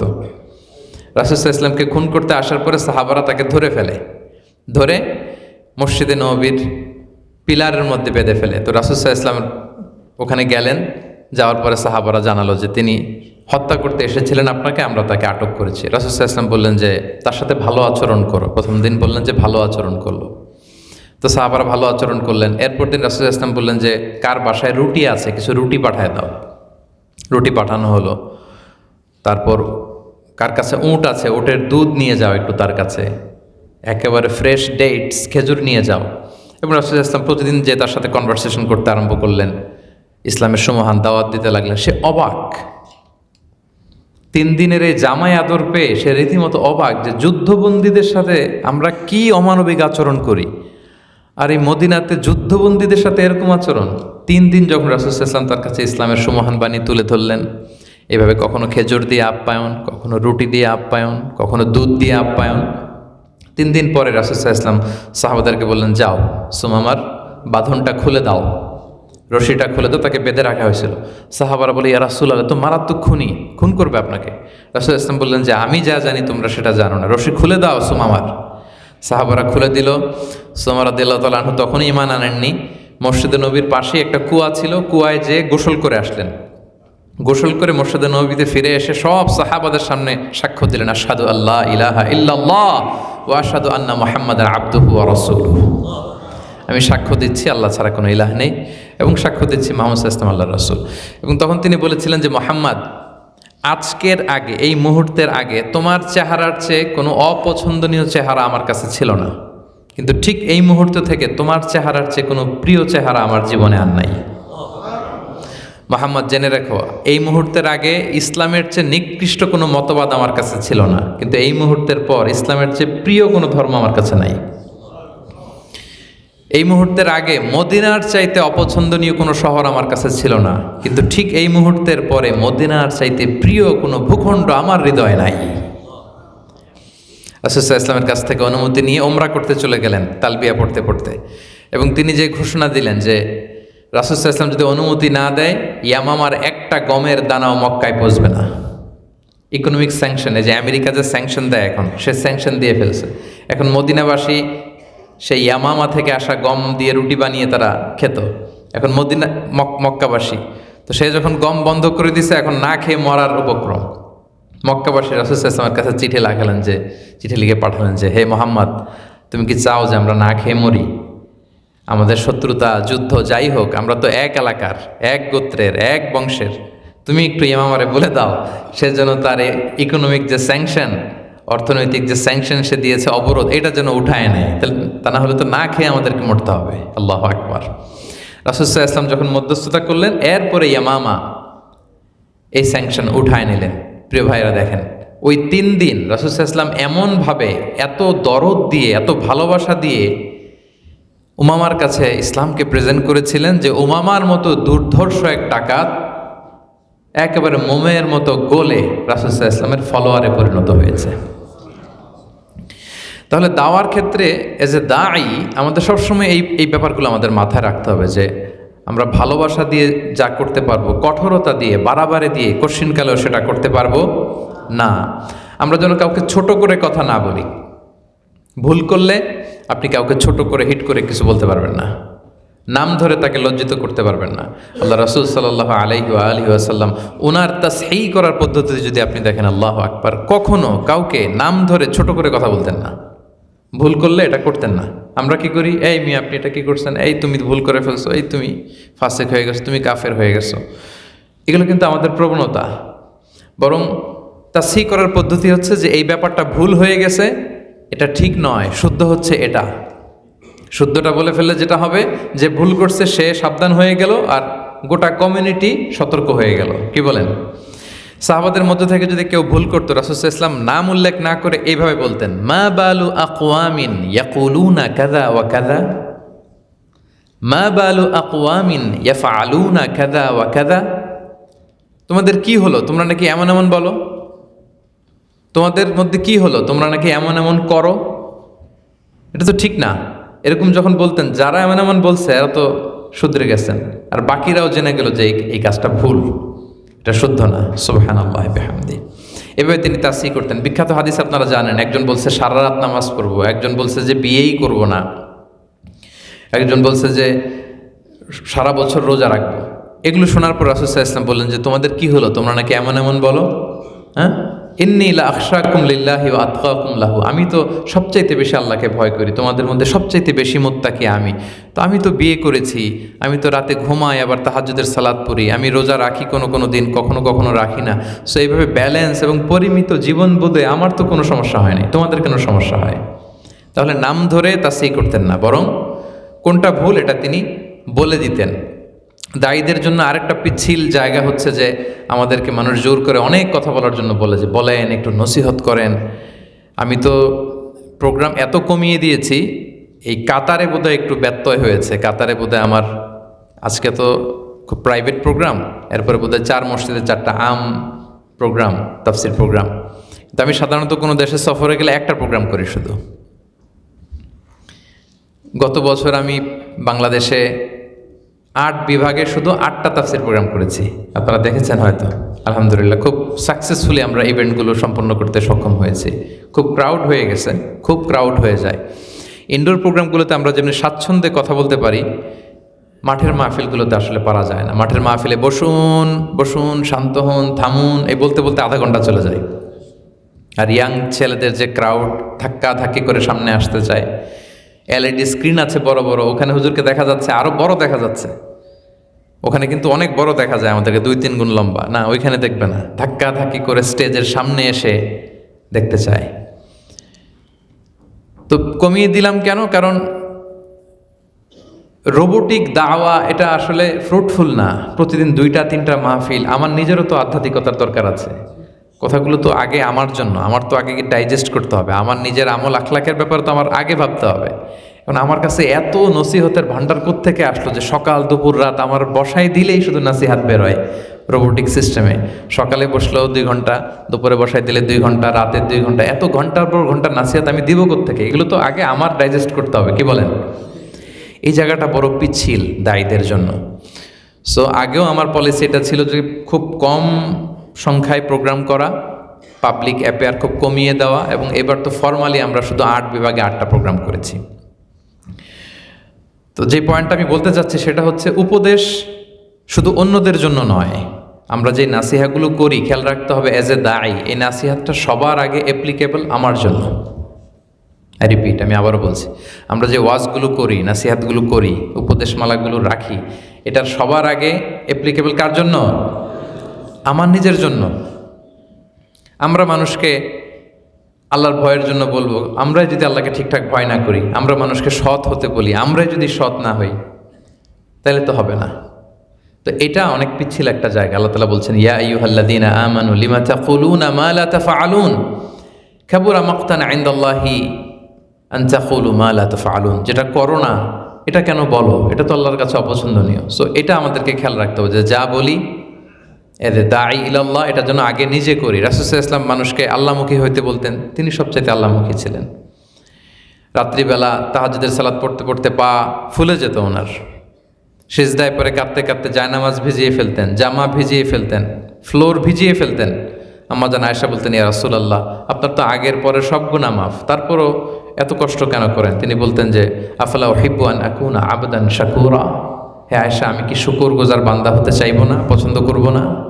আল্লাহু আকবার। এটা যে কত বড় রিমাইন্ডার একজন দায়ীর জন্য, প্রিয় ভাইরা। সো আমরা যেন নিজেকে নিয়েও একটু সময় দেই। এই যে পুরা উম্মাহ নিয়ে আমার ভাবনা, এত চিন্তা, আমার নিজেকে নিয়েও যেন আমি একটু ভাবি যে do I lead a dissent life, আমি একটা ডিসেন্ট লাইফ লিড করতেছি কিনা, নাকি শুধু সবার জন্য আমার দাওয়া। আমরা যে সমস্যাটা আমাদের হয়, আমরা অন্যকে কাঠগড়ায় দাঁড় করাতে পছন্দ করি খুব বেশি, উপদেশ অন্যকে দিচ্ছি বেশি, কিন্তু নিজের আত্মোন্নয়ন, হ্যাঁ, নিজেকে আখিরাতমুখী কার্যক্রমের সাথে অ্যাটাচ করা, লেনদেনের স্বচ্ছতা, আমাদের কথা কাজে মিল থাকা, এজ এ দায়ী এটা সবচেয়ে গুরুত্বপূর্ণ। শুরুতে আমি বলেছি যে আমাদের ওরাল দাওয়ার চেয়ে আমাদের প্র্যাকটিক্যাল দাওয়া এটা বেশি ফ্রুটফুল, এটা মানুষ বেশি দেখে, এটা বেশি ফলপ্রসূ হয়।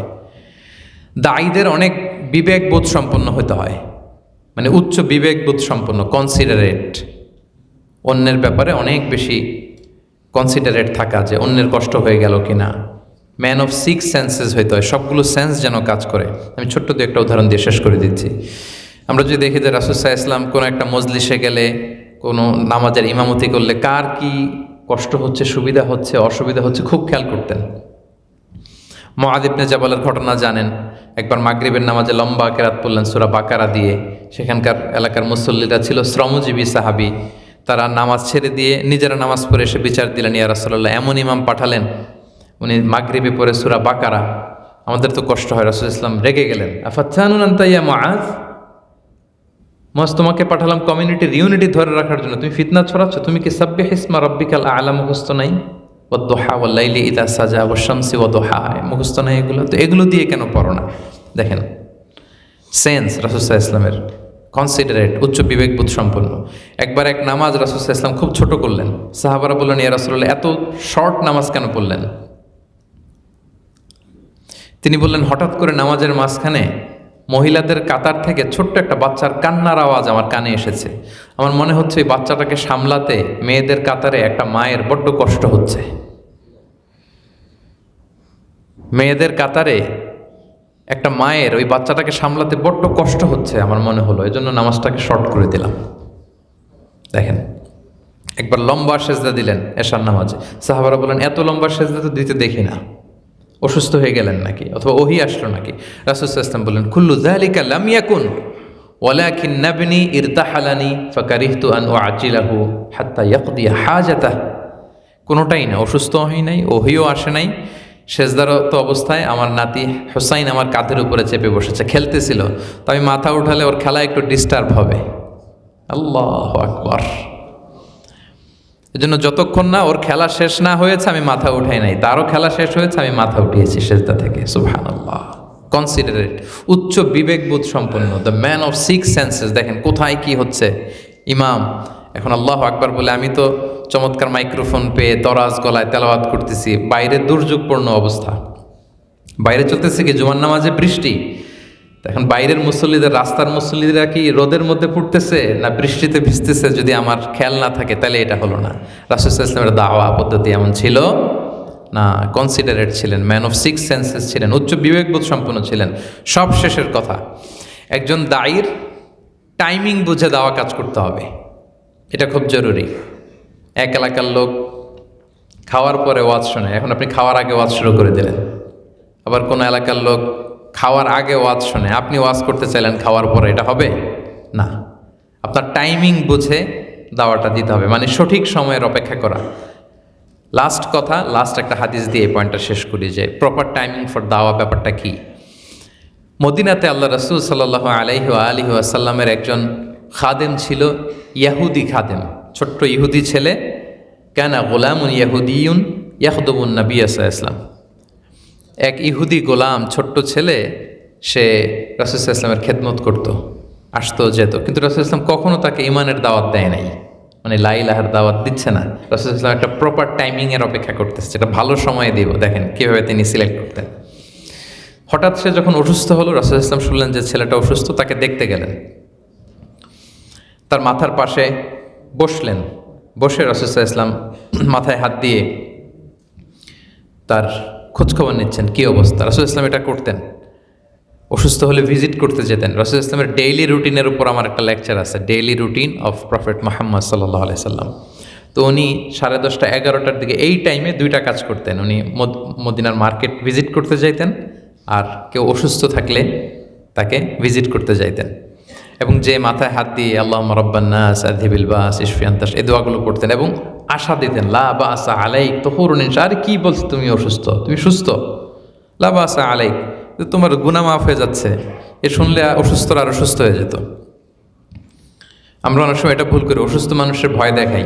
কেউ অসুস্থ হলে ওই রোগে সবচেয়ে কষ্ট পেয়ে যে মারা গেছে তার ঘটনা দিয়ে শুরু করি। এরকম হয় না? একজন ধরেন যে ক্যান্সারের ফার্স্ট স্টেজে আছে, এখন আপনি যে শুরু করলেন, হায় রে ভাই আপনার ক্যান্সার, আমার খালা তো ক্যান্সারের একেবারে 4th স্টেজে চলে গেছিল, এমন কষ্ট, কেমোথেরাপি, ওই লোক বাঁচবে? তো যা সুস্থ ছিল আরও অসুস্থ হয়ে যাবে, কি বলেন? অসুস্থ হবে না? একটা সুস্থ মানুষকেও যদি আপনি বলেন ভাই আপনি কি অসুস্থ নাকি, সকালে যদি আপনি একজন সুস্থ মানুষকে বলেন ভাই আপনাকে দেখতে একটু অসুস্থ অসুস্থ লাগে, দুপুরে যদি আরেকজনকে ঠিক করে রাখেন যে ভাই তুমিও এটা বইলো, সে যদি বলে ভাই কি অবস্থা আপনার চেহারাটা তো মলিন, বিকেলে দেখবেন ও কাঁথা গায়ে দিয়ে বিছনায় শুয়ে পড়ছে। এটা মানুষের টেন্ডেন্সি, আপনি তাকে আশাবাদী করবেন। রাসূল ইসলাম কাউকে কোনো দায়িত্ব দিয়ে পাঠালেই তো বলতেন বাশিরু ওয়ালা তুনাফিরু ইয়াসসিরু ওয়ালা তুআসিরু, সহজ করে প্রেজেন্ট করো, জটিল করো না, মানুষকে সুসংবাদ দিও, দিন থেকে ভাগিও না। অসুস্থ দেখলেই লা বাসা আলাইক তহরুন ইনশাআল্লাহ, আরে কি তুমি সুস্থ, তোমার গুনাহ মাফ হচ্ছে। দেখবেন যে এভাবে যদি আপনি অসুস্থ অবস্থায় কেউ আপনাকে ইন্সপায়ার করে, আপনি সুস্থ সুস্থ ফিল করবেন যে আলহামদুলিল্লাহ, কষ্ট যেহেতু হচ্ছে আল্লাহ তো গুনাহ মাফ করে দিচ্ছে, আমার নিষ্পাপ হয়ে যাচ্ছে আমি। তো রাসূল সাল্লাল্লাহু আলাইহি ওয়াসাল্লাম ওই তার ইহুদি খাদেমের বাসায় যেয়ে পাশে বসলেন, বসে খোঁজখবর নিচ্ছে, দেখলেন যে খুব মুমূর্ষ, খুব অসুস্থ, খুব দুর্বল। রাসূল সাল্লাল্লাহু আলাইহি ওয়াসাল্লাম বললেন this is the high time, এই তো টাইম। এবার রাসূল সাল্লাল্লাহু আলাইহি ওয়াসাল্লাম বললেন যে আসলিম, পড়ো আশহাদু আল্লা ইলাহা ইল্লাল্লাহ। তো বাচ্চা ইহুদি, বাচ্চার বাবা ইহুদি, বাচ্চা হঠাৎ যখন আসলিম শুনছে তখন ইসলাম অ্যাকসেপ্ট করবে কি করবে না পারমিশনের জন্য ফানাযারা ইলা ওয়াজহি আবি, বাবার দিকে একটু তাকালো, দেখে আব্বা কি বলে। তো তার বাবা বলল আতিয়া আবুল কাসিম, আবুল কাসিম যা বলছে, মানে মুহাম্মদ সাল্লাল্লাহু আলাইহি ওয়াসাল্লাম যা বলে তাই বলো। আল্লাহু আকবার। তখন বাচ্চাটা বলল আশহাদু আল্লা ইলাহা ইল্লাল্লাহ ওয়া আশহাদু আন্না মুহাম্মাদান আবদুহু ওয়া রাসূলুহু। খুশিতে আনন্দে তিনি বললেন আলহামদুলিল্লাহিল্লাযী আনকাযাহু মিনান নার, প্রশংসা সেই সত্তার, সে আল্লাহর, যে আল্লাহ কিছুক্ষণ আগে যে জাহান্নামের জন্য এন্ট্রি রেজিস্টার্ড ছিল তাকে মুহূর্তে এই কালিমার বদৌলতে জান্নাতি বানায় দিলেন। দেখেন high time, this was the high time to give দাওয়া। এত বছর খেদমত করছে, উনি কিছু বলে না। এখন যখন কেউ যখন অসুস্থ অবস্থায় থাকে, একজন রোগীর মন কিন্তু খুব নরম থাকে, কি বলেন? রোগীর মন নরম থাকে, তার মধ্যে একটা অসহায়ত্ব কাজ করে। এই সময়ে রাসূল সাল্লাল্লাহু আলাইহি ওয়াসাল্লাম দাওয়াটা দিয়েছেন। তাহলে গুড টাইমিং ফর দাওয়া। সম্মানিত সুধী, এই প্রত্যেকটা বিষয় বা প্রত্যেকটা পয়েন্ট যেগুলো আপনাদের খেদমতে আমি উল্লেখ করলাম, এগুলো সবই আপনারা জানেন। জাস্ট রিমাইন্ডার যে এজ এ দায়ী আমাদেরকে এগুলো খেয়াল রাখতে হবে যে আমাদের দাওয়াটার জন্য ফলপ্রসূ হয়, প্রোডাক্টিভ হয়, সর্বোচ্চ যেন আমরা নিতে পারি, আমাদের কথা থেকে কেউ না হয়, বরং আশার বাণী যেন ফিরে পায়। আল্লাহ তাআলা দাওয়াতি অঙ্গনে আমাদের দাওয়াতি অভিযাত্রাগুলোকে কবুল করুক। আমাদের কথায়, আমাদের আলোচনায়, আমাদের দিক নির্দেশনায় উম্মাহ যেন ঐক্যবদ্ধ হয়, বিচ্ছিন্ন যেন না হয়, আল্লাহ কবুল করুক। হাযা মা ইনদি ওয়াল ইলমু ইনদাল্লাহি আলাইহি তাওয়াক্কালতু ওয়া ইলাইহি উনীব। সংক্ষিপ্ত পরিসরে প্রফেটিক দাওয়া মেথোডোলজি নিয়ে এই পয়েন্টসগুলো আপনাদের সামনে উপস্থাপন করলাম। যতগুলো কথা বললাম কোরআন সুন্নাহর আলোকে বলেছি। কোনো মিস ইনফরমেশন যদি আমার মুখ ফসকে বেরিয়ে যায়, সেগুলো যেন আল্লাহ তাআলা আপনাদের স্মৃতিপট থেকে মুছে দেয়, আমরা পড়ি আমিন। সত্য, সুন্দর, কল্যাণকর যা বলেছি তার সবটুকু প্রথমে যেন আল্লাহ তাআলা আমাকে আমলের তৌফিক দান করে এবং আপনাদের সবাইকে আমলের তৌফিক দান করে, আমরা পড়ি আমিন। আমি আবারও আপনাদের সবাইকে অন্তরের অন্তঃস্থল থেকে শুভেচ্ছা এবং মোবারকবাদ জানাই যে দীর্ঘ সময় নিয়ে আপনারা বসে আলোচনাটি শুনেছেন। আপনাদের সাথে আবারও হয়তো অন্য কোনো প্রোগ্রামে দেখা হয়ে যাবে, সেই প্রত্যাশা এখানে বিদায় নিচ্ছি। আসসালামু আলাইকুম ওয়া রাহমাতুল্লাহি তাআলা ওয়া বারাকাতুহু। আলহামদুলিল্লাহ, আমার অত্যন্ত জ্ঞান গর্ব, তথ্যবহুল, গুরুত্বপূর্ণ এবং যুগোপযোগী আলোচনা শুনছিলাম। আল্লাহ তাআলা আমাদের সবাইকে আল মানহাজুন নববী অনুযায়ী দ্বীনের দাওয়াত প্রদান করার তৌফিক দান করুন এবং শেখকে আল্লাহ তাআলা জাযায়ে খায়ের দান করুন। তার ইলম, আমল, সিহাত, মাল, আওলাদ, ইজ্জত, হায়াত আল্লাহ তাআলা বারাকাত দান করুন এবং তার দ্বারা আল্লাহ তাআলা গোটা উম্মতকে আরও বেশি উপকৃত হওয়ার, লাভবান হওয়ার তৌফিক দান করুন। সম্মানিত উপস্থিতি, আমরা একবারে শেষ পর্যায়ে পৌঁছে গিয়েছি। এখন আমাদের সভাপতির বক্তব্য আমাদের সামনে পেশ করার জন্য অনুরোধ করছি সর্বজন শ্রদ্ধেয় আলিমে দ্বীন, বিশিষ্ট আলিমে দ্বীন হাফিজ মাওলানা ইমদাদুল্লাহ। আসসালামু আলাইকুম ওয়া রাহমাতুল্লাহি তাআলা ওয়া বারাকাতুহু। বিসমিল্লাহ ওয়ালহামদুলিল্লাহ ওয়াসসালাতু ওয়াসসালামু আলা রাসূলিল্লাহ وعلى آله وأصحابه ومن والاه أما بعد فقد قال الله تبارك وتعالى في كلامه المجيد بعد قولي أعوذ بالله من الشيطان الرجيم وأطيعوا الله ورسوله ولا تنازعوا فتفشلوا وتذهب ريحكم واصبروا إن الله مع الصابرين صدق الله مولانا العظيم মার্কাজ আব্দুল্লাহ বিন জায়েদের পক্ষ থেকে আয়োজিত আজকের এই মহতি মাহফিলের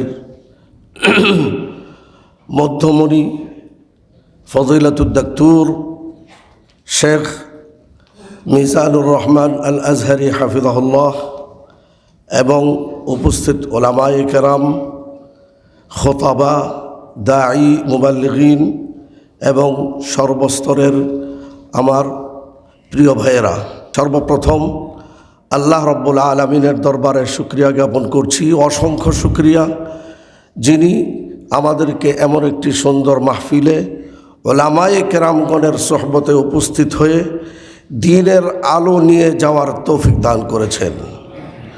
আলহামদুলিল্লাহ ওয়া শুকরুলিল্লাহ। এরপরে শুকরিয়া আদায় করছি যে মার্কাজ আব্দুল্লাহ বিন জায়েদ এমন একটি সুন্দর মাহফিল আমাদেরকে উপহার দিয়ে আমাদের সকলকে ধন্য করেছেন। সেই সাথে হুকুমতে কাতার এমন একটি সুন্দর মাহফিল আমাদেরকে উপহার দেওয়ার জন্য এই রাষ্ট্রের কর্ণধার এবং ওজারাতুল আওকাফের সম্মানিত ওজির এবং ওনার সমস্ত কর্মচারীবৃন্দ, মুআজ্জববৃন্দ সকলের প্রতি আমরা শুকরিয়া জ্ঞাপন করছি। এবং সেই সাথে সাথে এই শুকরিয়াটুকু আমাদের আদায় না করলে নয়, মাল্লাম ইয়াশকুরিন্না সালাম ইয়াশকুরিল্লাহ। সেটা হলো পৃথিবীর বুকে একটি মাত্র দেশ, যেই দেশে বাংলাদেশের সবচেয়ে আইম্মা হজরত বেশি, আমরা এখানে মসজিদের খেদমতে নিয়োজিত আছি। এর শুকরিয়া আদায় করে আমরা শেষ করতে পারবো না। আল্লাহ রাব্বুল আলামিন আমাদেরকে এই কাতারের ওসিলায় এত সুন্দর একটি জীবনযাপনের ব্যবস্থা করে দিয়েছেন। আমরা সকলে আল্লাহ রাব্বুল আলামিনের দরবারে সদা শুকরিয়া আদায় করি। আলহামদুলিল্লাহ সুম্মা আলহামদুলিল্লাহ। পরিশেষে আমি যে আয়াতটি তেলাওয়াত করেছিলাম এইটা নিয়ে আলোচনা করারও এখন সময় নাই। শুধু আমি একটা কথা বলবো, আপনাদেরকে একটা প্রশ্ন করব যে আমরা সকলে আল্লাহর কাছে আমাদের সকলের চাওয়া পাওয়া, শেষ চাওয়া পাওয়া যেটা, সেটা তো আমরা সকলে জানি। আল্লাহর কাছে আমাদের সকলের শেষ চাওয়া পাওয়াটা কি আমার ভাইরা? আমি জানি আপনারা জানেন, তবুও আমি এটা তাকরার করতে চাচ্ছি।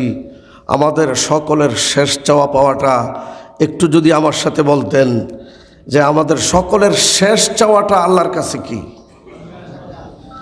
আমাদেরকে যেন আল্লাহ রাব্বুল আলামিন জান্নাত দান করেন, আমিন ইয়া রাব্বাল আলামিন। তাহলে আমি আপনাদেরকে স্মরণ করাই দিচ্ছি, আমাদের গন্তব্য এক, আমাদের সকলের গন্তব্য এবং চাহিদা, তামান্না, আকাঙ্ক্ষা সব এক। যদি গন্তব্য এক হয় তাহলে আমরা একসাথে মিলে কাজ করতে পারবো না কেন?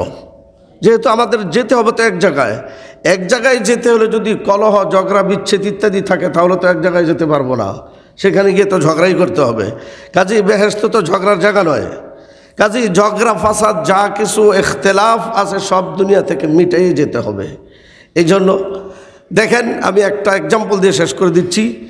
আমার মতো বয়সের যারা আছেন বা এর কাছাকাছি, আপনারা জানেন বাংলাদেশের বিভিন্ন পয়েন্টে, বিভিন্ন গ্রামে সাপ্তাহিক বাজার থাকে। সপ্তাহে একদিন জমে, 2 দিন জমে। সেই বাজারগুলিতে মানুষ বিভিন্ন রাস্তা, বিভিন্ন পয়েন্ট দিয়ে এসে বাজার করার জন্য আসে। প্রত্যেকে যার যার বাজার করে আবার ঝগড়া ফাসাদ ব্যতীত যার যার গন্তব্য কিন্তু চলে যায়। সকলের কেন্দ্রবিন্দুটা ছিল ওই বাজার। আজকের দিনে বাজার শেষ, সবাই যার যার জায়গায় চলে গেছে। যদি এইভাবে আমাদের কেন্দ্রবিন্দু যদি জান্নাত হয়, তাহলে এই জান্নাতে প্রবেশ করার জন্য আমাদের সব ইখতিলাফকে ভুলে যেতে হবে। বাজার কমিটি যেমন বলে না এই কথা যে এমন গ্রাম আসতে পারবে না, অমুক গ্রাম আসতে পারবে না, অমুক ইউনিয়ন আসতে পারবে না, এই কথা বলে না। এমনিভাবে আল্লাহর জান্নাত আমার আপনার সকলের জন্য ওপেন, যদি আমরা আর দুনিয়া মাজরাতুল আখিরা হিসাবে কাজ করে যেতে পারি। আল্লাহ রাব্বুল আলামিন আমাকে, আপনাকে, সকলকে সেই জান্নাতের মেহমান হওয়ার তৌফিক দান করেন। আল্লাহ পাক কোরআনে যেটা বলেছেন, ওয়া আতিউল্লাহ ওয়া রাসূলাহু ওয়া লা তানাযাউ ফাতাফশালু ওয়া তাযহাবা রিহুকুম, আল্লাহ এবং তার রাসূল সাল্লাল্লাহু আলাইহি সাল্লামের আনুগত্য স্বীকার করো, ওয়া লা তানাযাউ, ঝগড়া বিগ্রহে ইখতিলাফে লিপ্ত হইও না, তাহলে ফাতাখতালিফা কুলুবুকুম, যদি ইখতিলাফ করো তাহলে তোমাদের কলব মুখতালিফ হয়ে যাবে। ওয়া লা তানাযাউ ফাতাফশালু, আরবিতে ফাশাল শব্দের অর্থ আপনারা জানেন, অকৃতকার্য হওয়া, নাকাম হওয়া, তাহলে তোমরা কামিয়াব হতে পারবে না। আর উর্দুতে এর তাফসিরে লিখছিলে তুম বুজদিল হো যাওগে। বুজদিল, বুজদিল বুঝেন তো? বুজ মানে বকরির দিল, তো দিল, বকরির দিল হয়ে যাবে তোমার, মানে কি তোমার দিল ছোট হয়ে যাবে, কারণ তোমার পাওয়ার নাই, তোমার মধ্যে ইত্তেহাদ নাই, ইত্তেফাক নাই, এই জন্য জনশক্তি নাই, শক্তি না থাকার কারণে তুমি বুজদিল, কুণ্ঠাসা, তোমার শক্তি নাই, তুমি হক কথা বলতে পারো না। এই জন্য উর্দুতে লিখছে যে তুম বুজদিল হো যাওগে, আর আরবিতে ফাতাফশালু, ফাশের অর্থ তো আপনারা জানেন। ওয়াতাযহাবা রিহুকুম, এইখানে কোনো মুফাসসির বলেছেন তোমার অস্তিত্বও থাকবে না, ওয়াতাযহাবা রিহুকুম। আর আরবিতে বলা হয়েছে ওয়াতাযহাবা কুওয়াতুকুম, তোমার শক্তি নষ্ট হয়ে যাবে তুমি যদি ইখতিলাফ করো। আল্লাহ রাব্বুল আলামিন আমাদের সকলকে এই সমস্ত ইখতিলাফ ভুলে গিয়ে আমরা সব মুসলমান মুত্তাহিদ হয়ে ইহতিসাম বিহাবলিল্লাহর পাহলু ইখতিয়ার করে আল্লাহ রাব্বুল আলামিন আমাদের সকলকে এই দুনিয়া থেকে আখিরাতের প্রস্তুতি নিয়ে যাওয়ার তৌফিক দান করুন। আমিন ইয়া রাব্বাল আলামিন। ওয়া আখিরু দাওয়ানা আলহামদুলিল্লাহি রাব্বিল আলামিন। ওয়াসসালামু আলাইকুম ওয়া রাহমাতুল্লাহি ওয়া বারাকাতুহু।